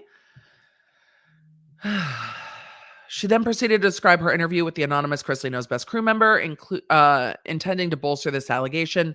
On information and belief, there was no interview with an anonymous Chrisley Knows Best crew member, and Paulson fabricated the whole encounter. Her deletion of the video appears to confirm as much. I mean, or yes, or it could just be that she deleted everything regarding this because Chrisley has threatened to sue her over the last few months, and she was like, delete. But if there was an interview, indicates to me that you sit down with someone and are like, this is someone, they're anonymous. I've checked out that they've worked there. I mean, we've seen other creators do this when they interview people. The one that comes to mind is Savvy Write Books. She has interviewed people who've stayed anonymous that had worked within the Hollis corporation. Is like, look, this person showed me who they were. This person proved to me that they had worked there, and then they interviewed them without their face and with their voice slightly changed. So there are ways to do this if one wants to do that. But they are saying, hey, there never was an interview is what they're alleging in this. Again, lawsuits, allegations. In another YouTube video dated October 23rd, 2019, Paulson again repeated at length the allegation that Chrisley, quote, threatened to release the sex tape if Lindsay Chrisley did not cooperate. And that really seems to be the heart of their claim, is this extortion if she didn't lie to federal authorities. Fred very much wants this pen. We're going to put it back over there. You can go get it. She further stated that tweets Mr. Chrisley had posted much earlier were clearly threats that he's going to release the tape. In a January 5th, 2020 YouTube video, Paulson again repeated the allegation that Chrisley had attempted to extort his daughter with a sex tape. She stated, among other similar statements, quote, who would want to read stuff from a father that is constantly saying negative things about you, and hell, threatening to release trying to buy a tape between you and your ex because they're mad at you because you won't lie to federal prosecutors, according to, or federal prosecutors really into an investigation into his alleged tax evasion. Yeah. Similarly, in a series of tweets dated June 25th, 2020, Paulson repeated again the falsehood that Chrisley, quote, threatened his daughter with releasing a sex tape. Paulson alluded to receiving, quote, private details or information from Lindsay Chrisley, and stated with regard to the allegation that Mr. Chrisley attempted to extort his daughter with a sex tape, quote, I believe her, which would indicate that she was getting information from Lindsay. And if she did get that information from Lindsay, then she is sharing information that she does not believe is false, which could be a problem. But it means that to prove that, everybody's going to have to testify or at least be deposed to resolve it, which is going to be a mess. So, in yet another tweet dated August 12th, 2021, Paulson falsely claimed that Lindsay Chrisley, quote, provided evidence for the alleged sex tape extortion by Todd Chrisley and Chase Chrisley. In reality, Lindsay provided no evidence at all indicating that Todd Chrisley had attempted to extort her with a sex tape. I don't know how they know that, but they are not saying on information and belief. They're saying in reality, Lindsay never provided any evidence to them. So alleging that that is false as well. That itself is stating the thing as true. So it's going to bolster the other statements. So there's that. On August 13th, 2021, Paulson created a Facebook post concerning the allegation that Mr. Chrisley attempted to extort his daughter with a sex tape. In that Facebook post, Ms. Paulson points to screenshots of an affidavit that made no mention of Mr. Chrisley, but Ms. Paulson nonetheless proceeded to imply that Chrisley was involved in a plot to extort his daughter by saying, in a text message allegedly between Todd and Lindsay Chrisley, well, if you're putting the thing up on the screen and saying allegedly, you're not really saying allegedly because you put the thing up on the screen, if I'm reading that properly. Todd allegedly tells Lindsay that she was worth $5,000 to her friend. He claims to have knowledge of the video. They go on to say August 12th, 2021, Paulson made an Instagram post discussing Chrisley and referring to the allegation that Mr. Chrisley attempted to extort his daughter with a sex tape and naked pictures. She noted that Lindsay Chrisley posted a screenshot of Todd and Lindsay talking about the sex tape and a $5,000 price tag. The screenshot indicates that Lindsay Chrisley did not believe her father to be involved in any effort to extort her by threatening to release the sex tape. Is this lawsuit saying that the screenshot was misrepresented? Because it sounds like it's saying that she's representing a screenshot says one thing and the screenshot they are saying says another thing. Ms. Paulson concludes the post by saying extortion is a felony, referencing the false claim that Mr. Chrisley attempted to extort his daughter. Paulson broadcast the sex tape statements to many thousands of people on her various social media. Ms. Paulson knew the sex tape statements to be false when she made them. Again, that's an element of defamation, or at least acted with reckless disregard to their truth. Again, this is going to be difficult if there is proof or testimony that she was told this. So if she testifies, if this, again, a lot could happen before this ever goes to court in a formal way. But if it does go to court in a formal way, saying, I was told this by this person and I believe them, is different than saying, I saw this on television, I've misinterpreted it and then represented it as fact in a different way. Those are two different things. And it's going to be really interesting to see how that plays out, because I have not seen the statements on Dr. Phil, nor have I seen the statements made by KJ. But it will come down to what was said, and if it is, because it's a defamation case, it always comes down to what was said. They go on to say Ms. Paulson knew the sex tape statements to be false based on her relationship and regular communications with Lindsay Chrisley. Moreover, the sex tape statements are so sensationalistic as to be improbable on their face. Any reasonable person would have cause to doubt a claim that a father attempted to extort his own daughter by threatening to release a sex tape and nude photos involving her. I mean, I can understand their argument like, hey, this is reckless disregard to the truth based on these things, which I'm sure they will argue as we get on with this, because they're arguing it here. On information and belief, Paulson knew that she had not received inside information from an anonymous Chrisley Knows Best crew members or from Lindsay Chrisley herself, corroborating the sex tape statements. Indeed, Lindsay Chrisley has testified under oath that certain of Ms. Paulson's claims about receiving information from her are false. And that's going to be the kicker. If there was a deposition, if there is a sworn affidavit or sworn statements of Lindsay saying, I didn't tell her that, it's going to be problematic to say, no, I was told. Ms. Paulson falsely claimed and implied otherwise in order to bolster her own credibility in repeating and elaborating on this malicious lie. The fact that Ms. Paulson invented corroborating evidence further demonstrates Paulson's knowledge that the sex tape statements were false. Again, if there are no receipts, it is going to for sure be difficult to prove. No, I spoke to this person under this name on this date. Here are my phone records. If you can prove it, it's different. If you can't prove it, you can't. So we'll see. Finally, Paulson removed a number of the most egregious sex tape statements from her various social media pages. In particular, she removed a video of her claiming that a Chrisley Knows Best crew member had provided the interview corroborating the sex tape statements. This again demonstrates her knowledge that the statements were false and defamatory. Ms. Paulson made the sex tape statements to strengthen her relationship with Lindsay Chrisley, who is locked in a public feud with her father and whose claimed friendship is an important feature of Ms. Paulson's social media business. Paulson further made sex tape statements because their sensational nature drew a large audience to her social media presence. Paulson monetized this web traffic through her company, through YouTube and the various platforms.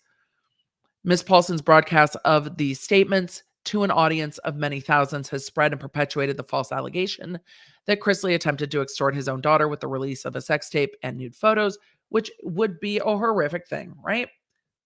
I mean, right?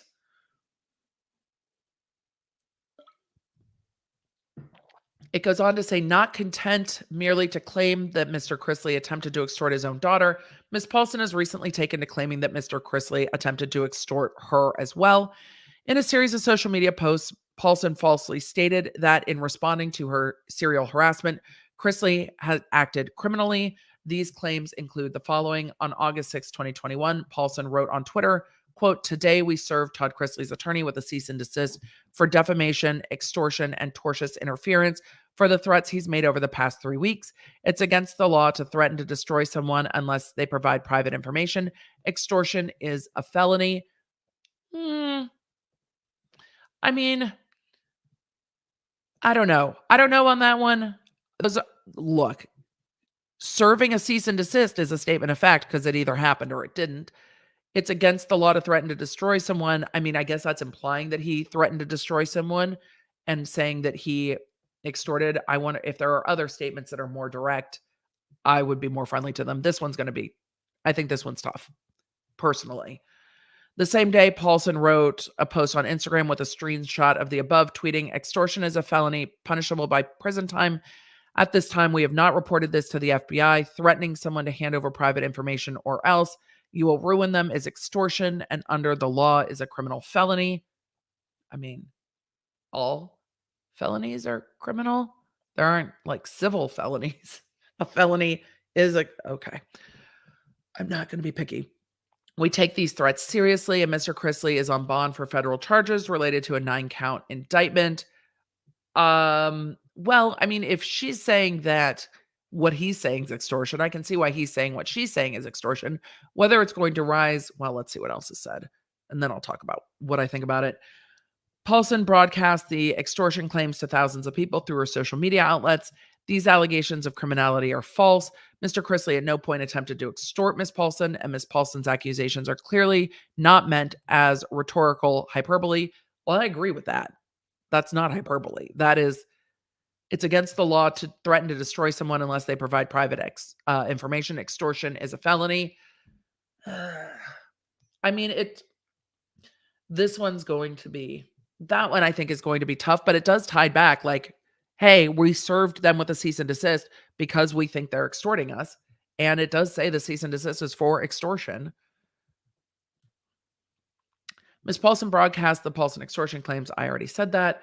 Ms. Paulson knew these statements to be false or at least acted with reckless disregard as to their falsity. She made these statements in an effort to drive web traffic to her various social media accounts for her own financial benefit. Let's go on and see what is being said. Count one, defamation per se. Look, defamation per se versus defamation. Defamation per se means that the statement itself is of a level that is presumed to damage one's reputation. Therefore, you don't have to show all of this. You don't have to show damages in the way you have to show in other types of defamation cases. So that defamation per se can be a little easier because you don't have to prove damages. Also, with defamation per se, you get that presumption in the jury instructions that the threats or the statements of criminal behavior or criminality, there are certain things that are just rise to the level of being bad enough that it's presumed that they're reputationally damaging. So Mr. Chrisley incorporates for reference all of the above. Paulson communicated the sex tape statements to thousands of people through social media outlets. The allegations that Chrisley attempted to extort his own daughter with a sex tape and nude photographs, that he attempted to, I can never say suborn perjury, but attempted to extort his own daughter to lie, are categorically false. As explained above, Paulson knew the sex tape statements to be false when she made them or acted with reckless disregard to the truth. She thus made these statements with actual malice. Again, we know there is no arguing that Todd Chrisley is a public figure. So you're going to have to show actual malice. And the volume of the statements here isn't going to show malice, but they will use the things, whatever she has said on social media, whatever she has said in videos that they have, to argue that there's a malicious element to this and that the reckless disregard for the truth also goes to show, like, you knew this was false and you kept saying it, and that's the malice part. So that's what they're going to argue. The argument, I imagine, from the other side will be, we had this information from sources. We were told this information from sources. Therefore, we believed that it was true. Therefore, it wasn't known to be false. It wasn't made with reckless disregard, and it wasn't made with actual malice because we believed it to be true because it was told to us. Ms. Paulson made the sex tape statements to further her own pecuniary interest. She monetized the traffic of these sensational and false claims and drove her various social media platforms through her business under the auspices of which she operates her various social media accounts. The statements accuse Chrisley of committing crimes of moral turpitude, extortion, and subordinating perjury. Subordinating perjury, so hard for me to pronounce. But that the crimes of moral turpitude are going likely one of the things that's defined in the law in Minnesota as to what kinds of crimes are defamation per se, where you don't have to prove damages, which means if this went to a jury, the jury would have to find that those statements were made with reckless disregard for the truth based on whatever they were presented, made with actual malice based on whatever they were presented. But they wouldn't have to go further and find damages because the statements themselves are enough to be damaging. They go on to say that the sex tape statements have continue to cause Chrisley reputational harm, mental distress, humiliation, and embarrassment.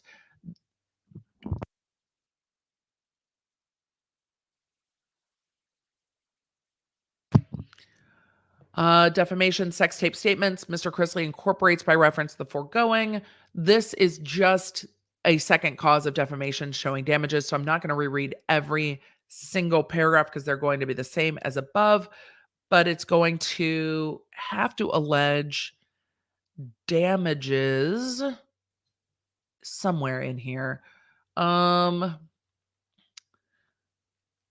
Shared it, social media outlets, the statements made with actual malice, disregard for the truth, to further her own interest, caused and continue to cause reputational harm, mental distress, humiliation, embarrassment. But there would have to be some type of damage beyond that. But we will pull the statute for Minnesota. Defamation per se with regard to the extortion claims, and those are the felony punishable by prison time, saying that those are categorically false. I don't know about the extortion claims.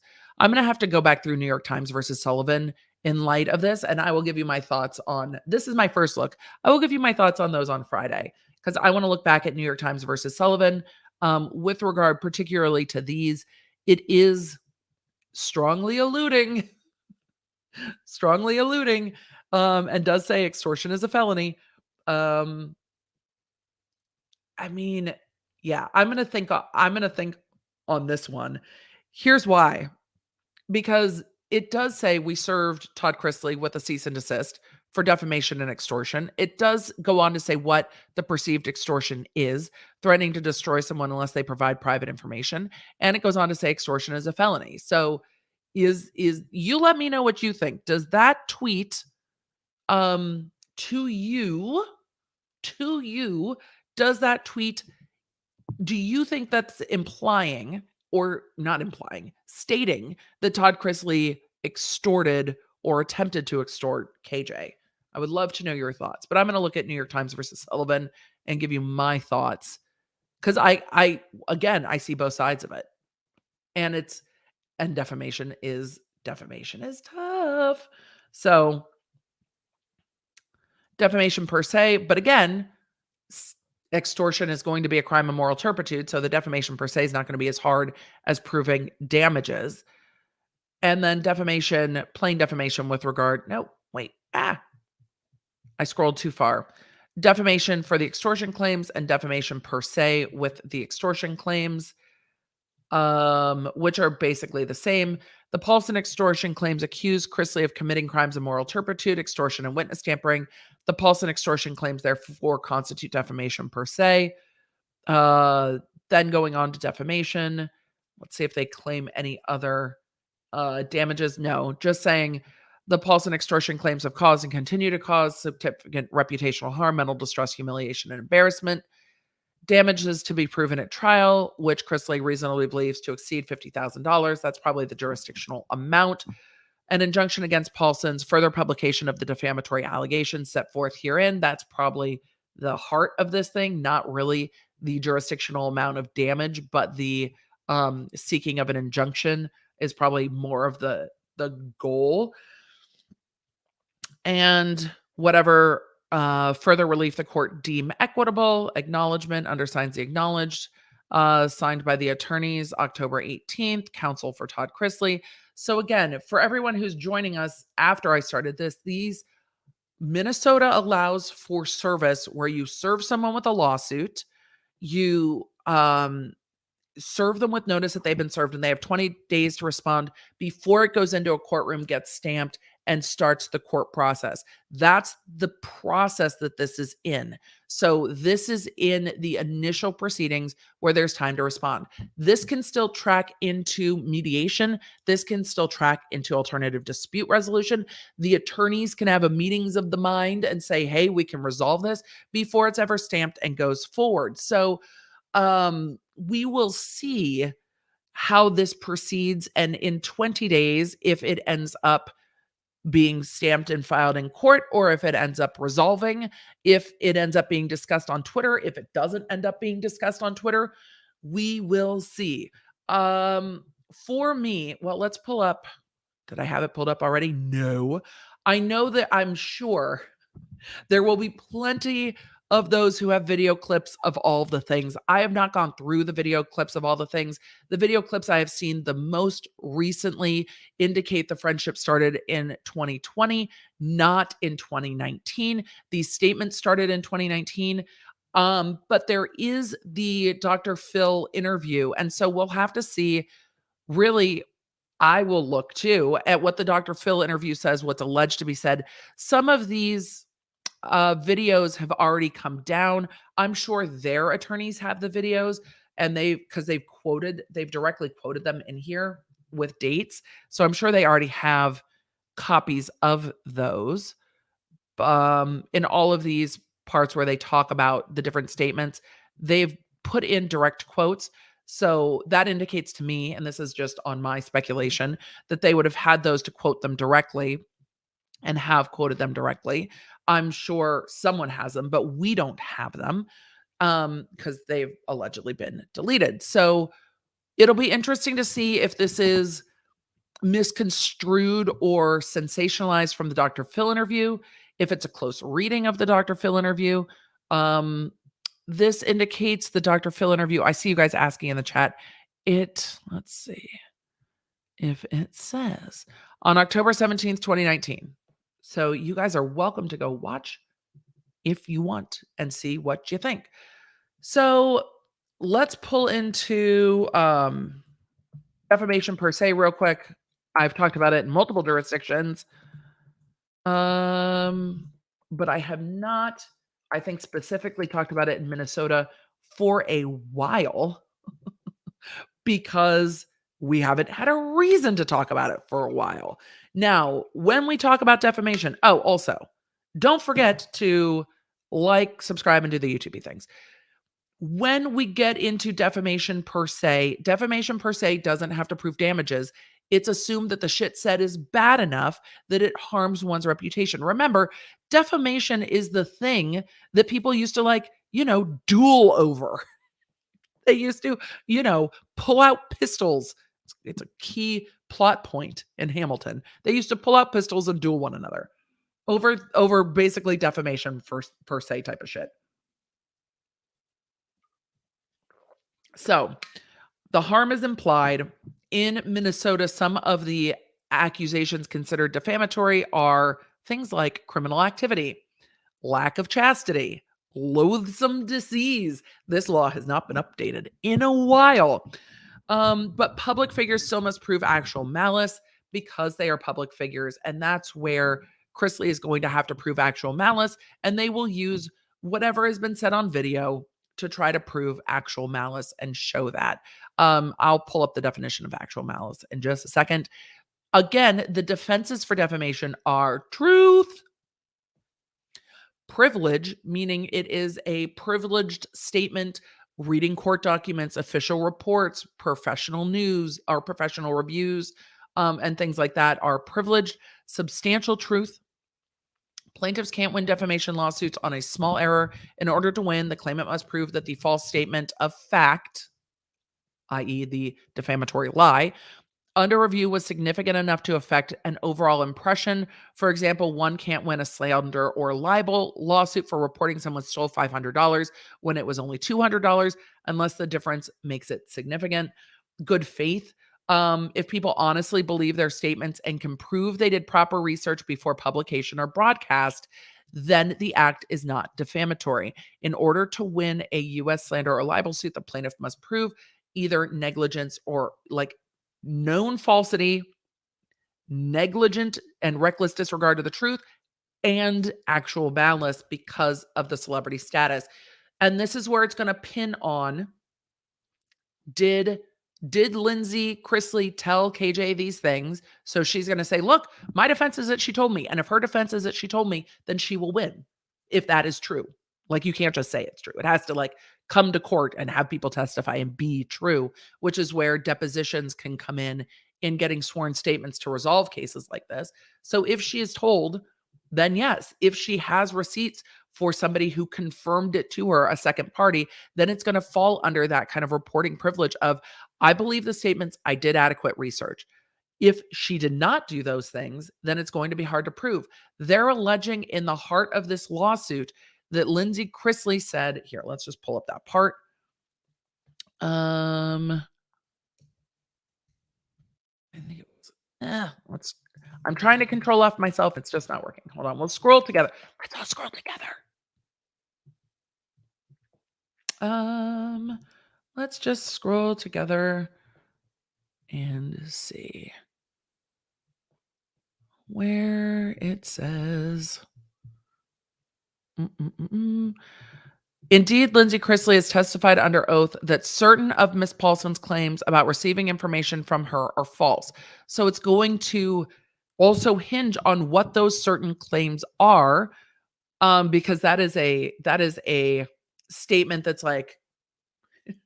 certain of Miss Paulson's claims about receiving information from her are false. So which certain claims? We will see. We will see which certain claims. We might not see. That might just happen in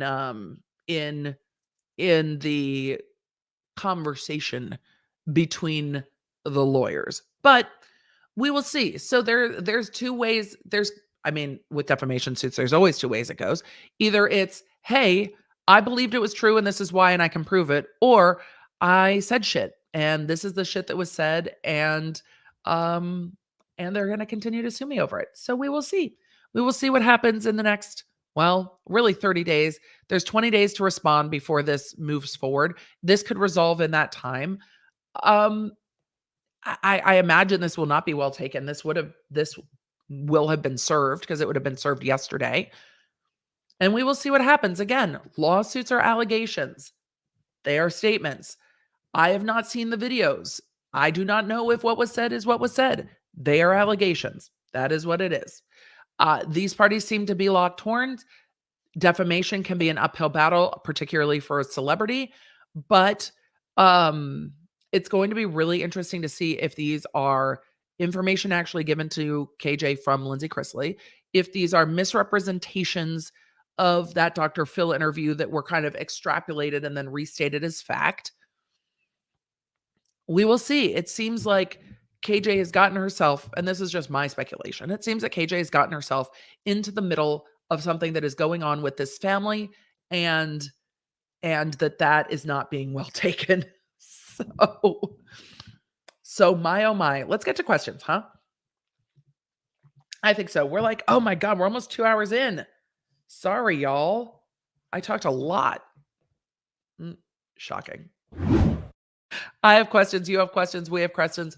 I will try to get to all of them. I will do my level best to get to all of the questions, and we will see what happens. Look, we will see what happens.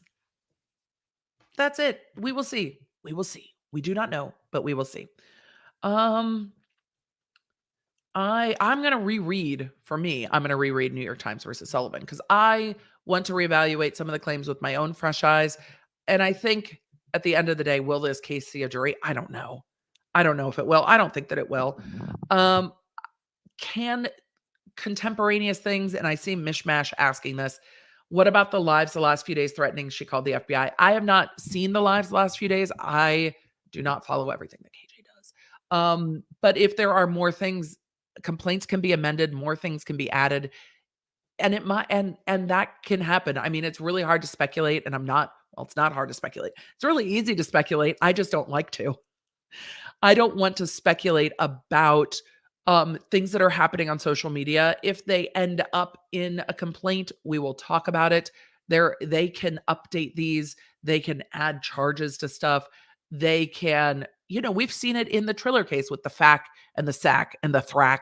You see the amended complaints. That is not uncommon to be done. We will just see what happens. We will see. They kept this complaint pretty concise, I think, and pretty like, this is what was said.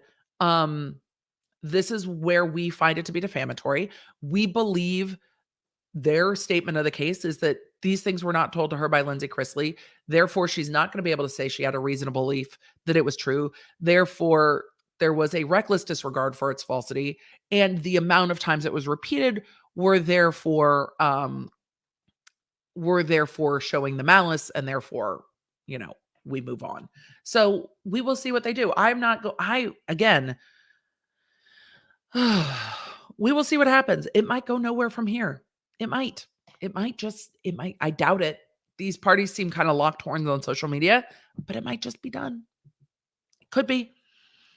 Rachel said New York Times versus Sullivan said in part actual malice, that is with knowledge that it was false or with reckless disregard for truth, a standard hard to prove if you are a celebrity.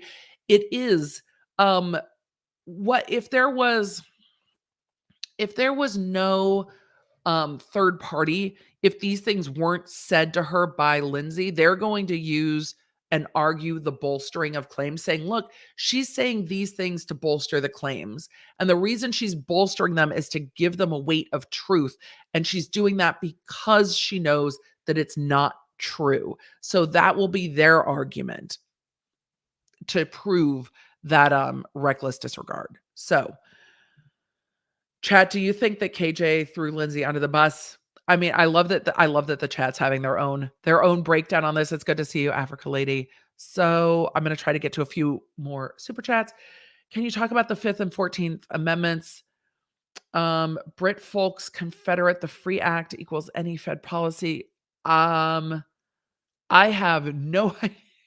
I'm sorry, Melanie. I cannot well discern. Christ and Perlman's case is crazy. Love in DC. I have not seen that case. Can you talk about the 5th and 14th Amendments? We do when it comes up in the cases that we talk about in general today. No, because I have a hard stop today. But we have explored them in other case contexts. It would be harder to parse though where I've talked about those because they are talked about in case context. If KJ responds before 20 days, does that trigger it to be filed, or will it be like this and not in the actual court yet? When it responds in 20 days, it will go into court unless they resolve it. But yes, that should be what happens. But again, Minnesota Pocket Service is strange. So it can go up to a year. So we will see. Question: is Todd fishing for a Toddy style settlement to find out who the anonymous crew member was?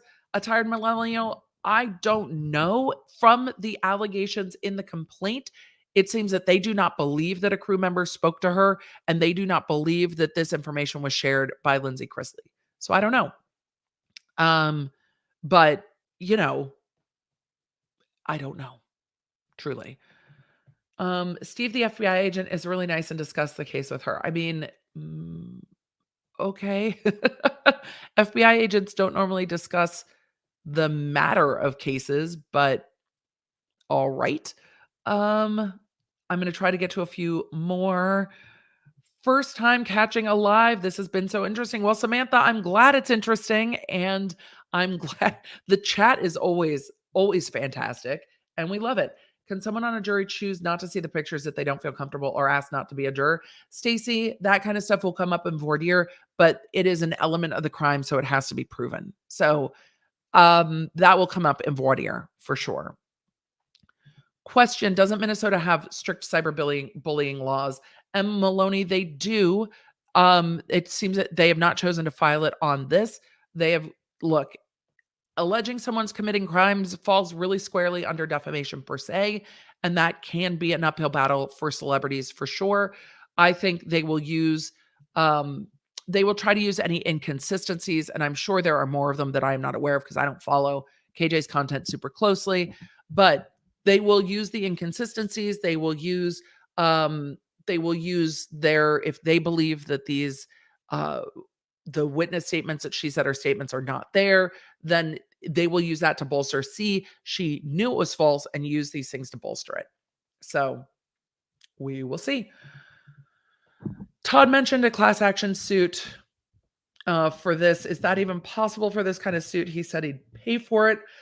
Gemma, I assume that you're talking about for a defamation suit. It's hard to, I mean, I've never seen a class action defamation suit. I would need to know their theory of the case because it depends on what the statements are to bring a group together saying, you know, we're all being victimized by Regina George.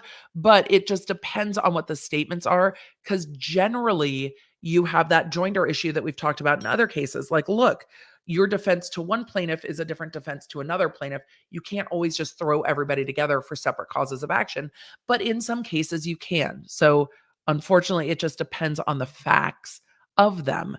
But I generally not generally not with defamation.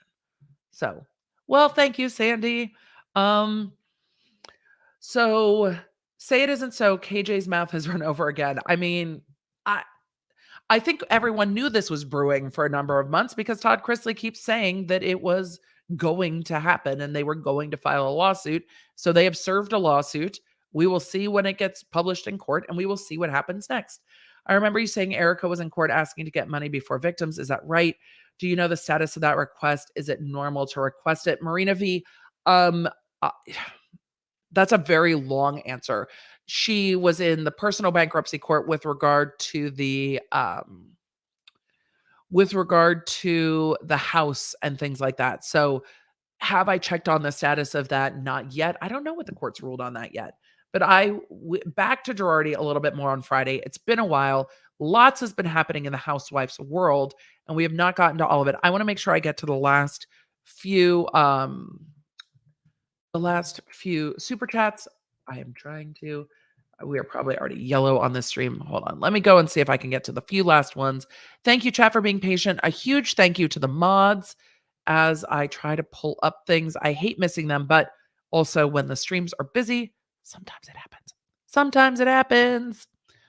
Let me see. Let's get to some of the earlier ones. Rihanna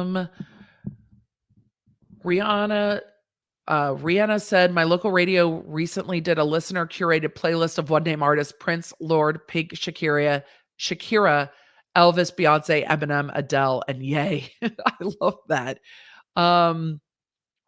Emily Nixon said, my first live coffee and curse words in ages. I'm usually replay crew, but today I'm here because I've been dying for you to eventually cover the Chrisley suit. Well, it is here. We have covered it. The public health gal asked, Emily, I joined the live late, so I'm a bit confused.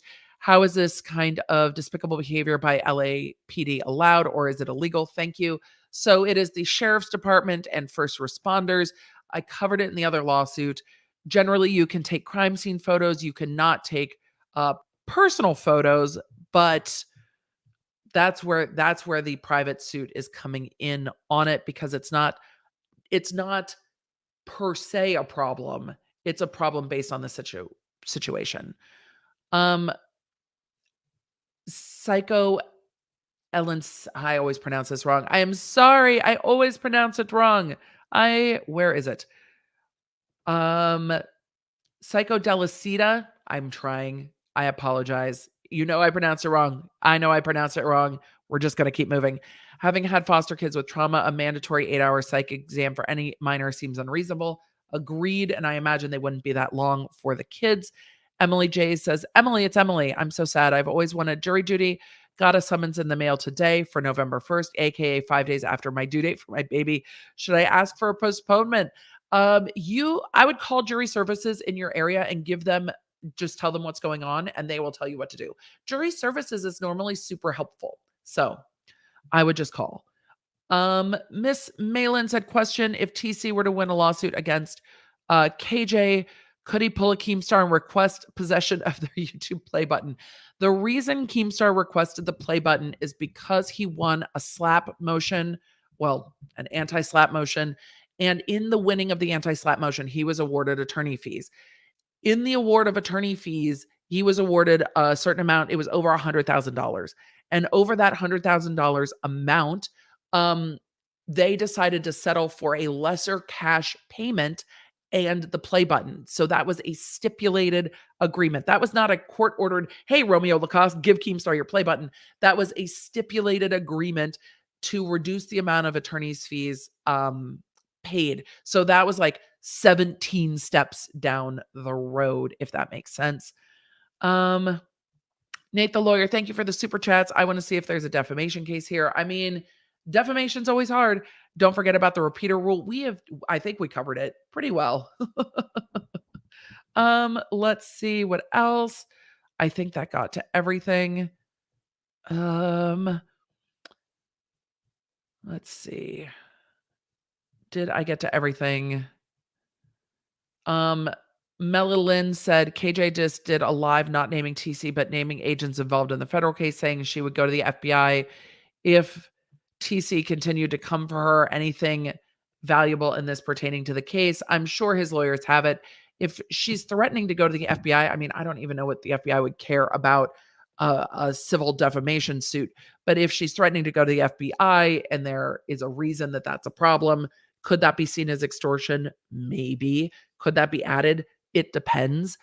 Do I trust that Todd Chrisley's lawyers are on top of that? Yep. I'm sure they are. I'm sure they absolutely are. Todd mentioned a class action lawsuit. Oh, we talked about that. Let's see. And I think that got to everything. You guys, I wish I had time for more questions today. Unfortunately, I have to bounce. Look, with defamation suits against celebrities, it is an uphill battle for the celebrity. It always is. It always is an uphill battle. And I've said that. It doesn't make the things that are said okay.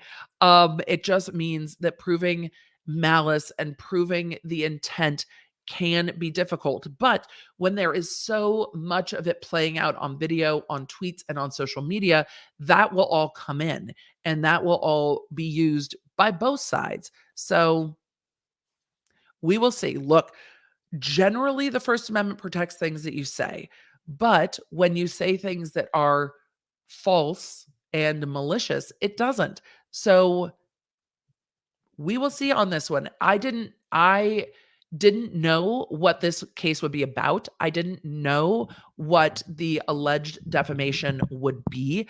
I did not know that there was a Dr. Phil interview. I have seen, just as I said, Drama and Opinions video where there are clips of KJ saying she wasn't really friends with Lindsay Chrisley until 2020. A number of these statements are alleged from 2019. So it's going to make the, well, she told me so harder, but it'll depend on what's in that Dr. Phil interview. And ultimately, whether they choose to deal with each other privately and resolve this, or whether they continue to slug it out on social media and keep bringing these things into court filings. I mean, we will see. I think there was early on when Brown and Saltz were just like filing constantly that there's no way this case is going to settle. And then it did. So most cases settle. Most cases don't go to trial. We will see what spills out on social media in between now and then. Hopefully this helps. And yeah, thank you for being here. Thank you for being a law nerd. Thank you for covering this with me today. Don't forget to do the likey, subscribey things. I will see you on Friday. I will see you around social media before then at the EmilyDBaker.com, not .com. Yeah, that too, but at the Good Lord, Emily, get your outro together.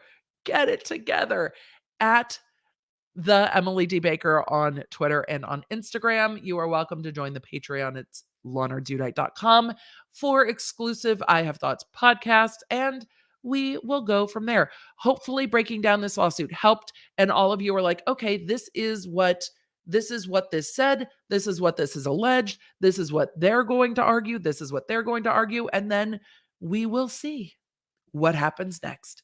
Cheers. Thank you. Bye. Connect with me everywhere. I'm at the Emily D. Baker. If you guys want to join the text, just text Emily.com. If you want to join the channel, lawnerds.unite.com. Happy to have you. Support what we do here on the YouTube.